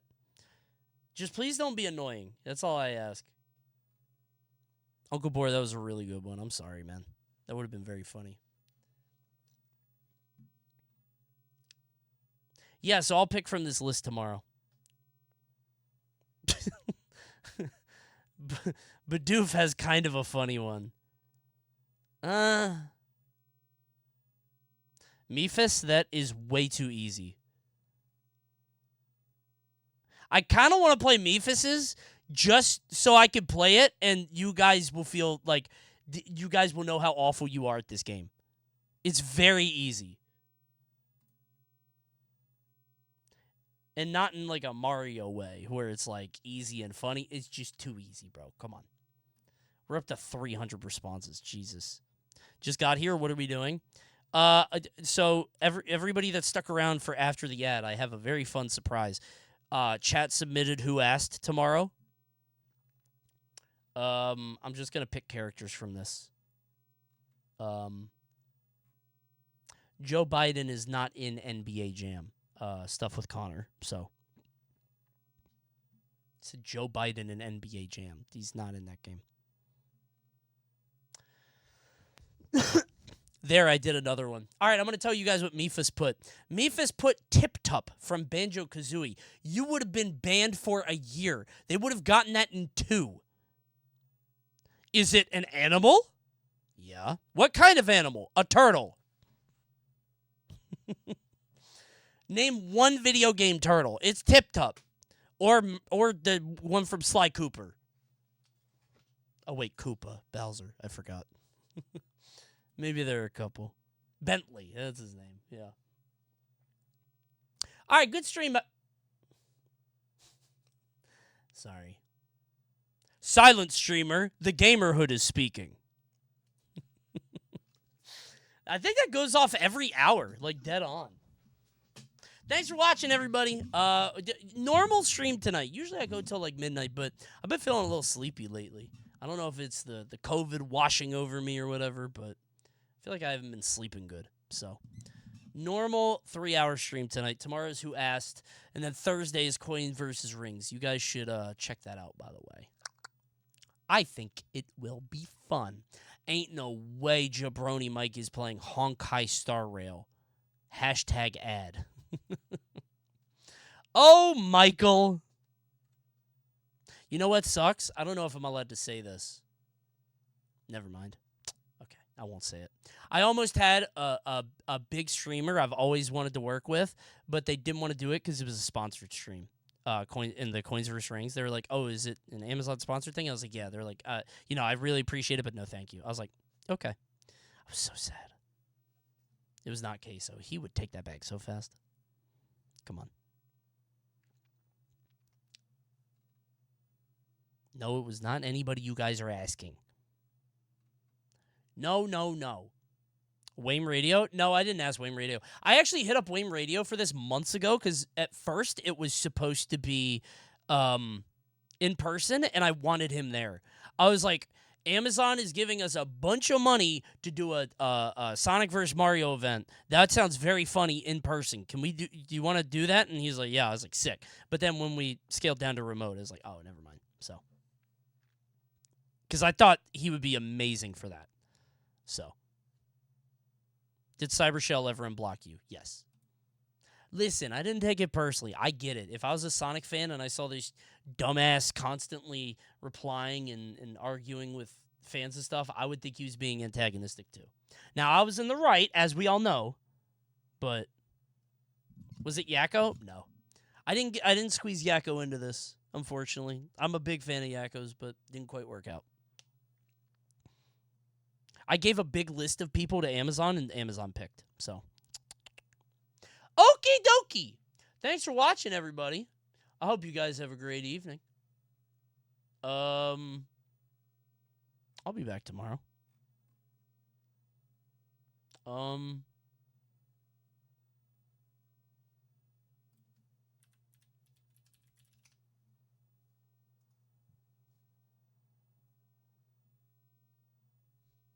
Would you add that silence emote if I made it? Yes. That one's very funny to me. Along with the I hate to see a X coming, but that's not really a thing. I was saying that a lot yesterday.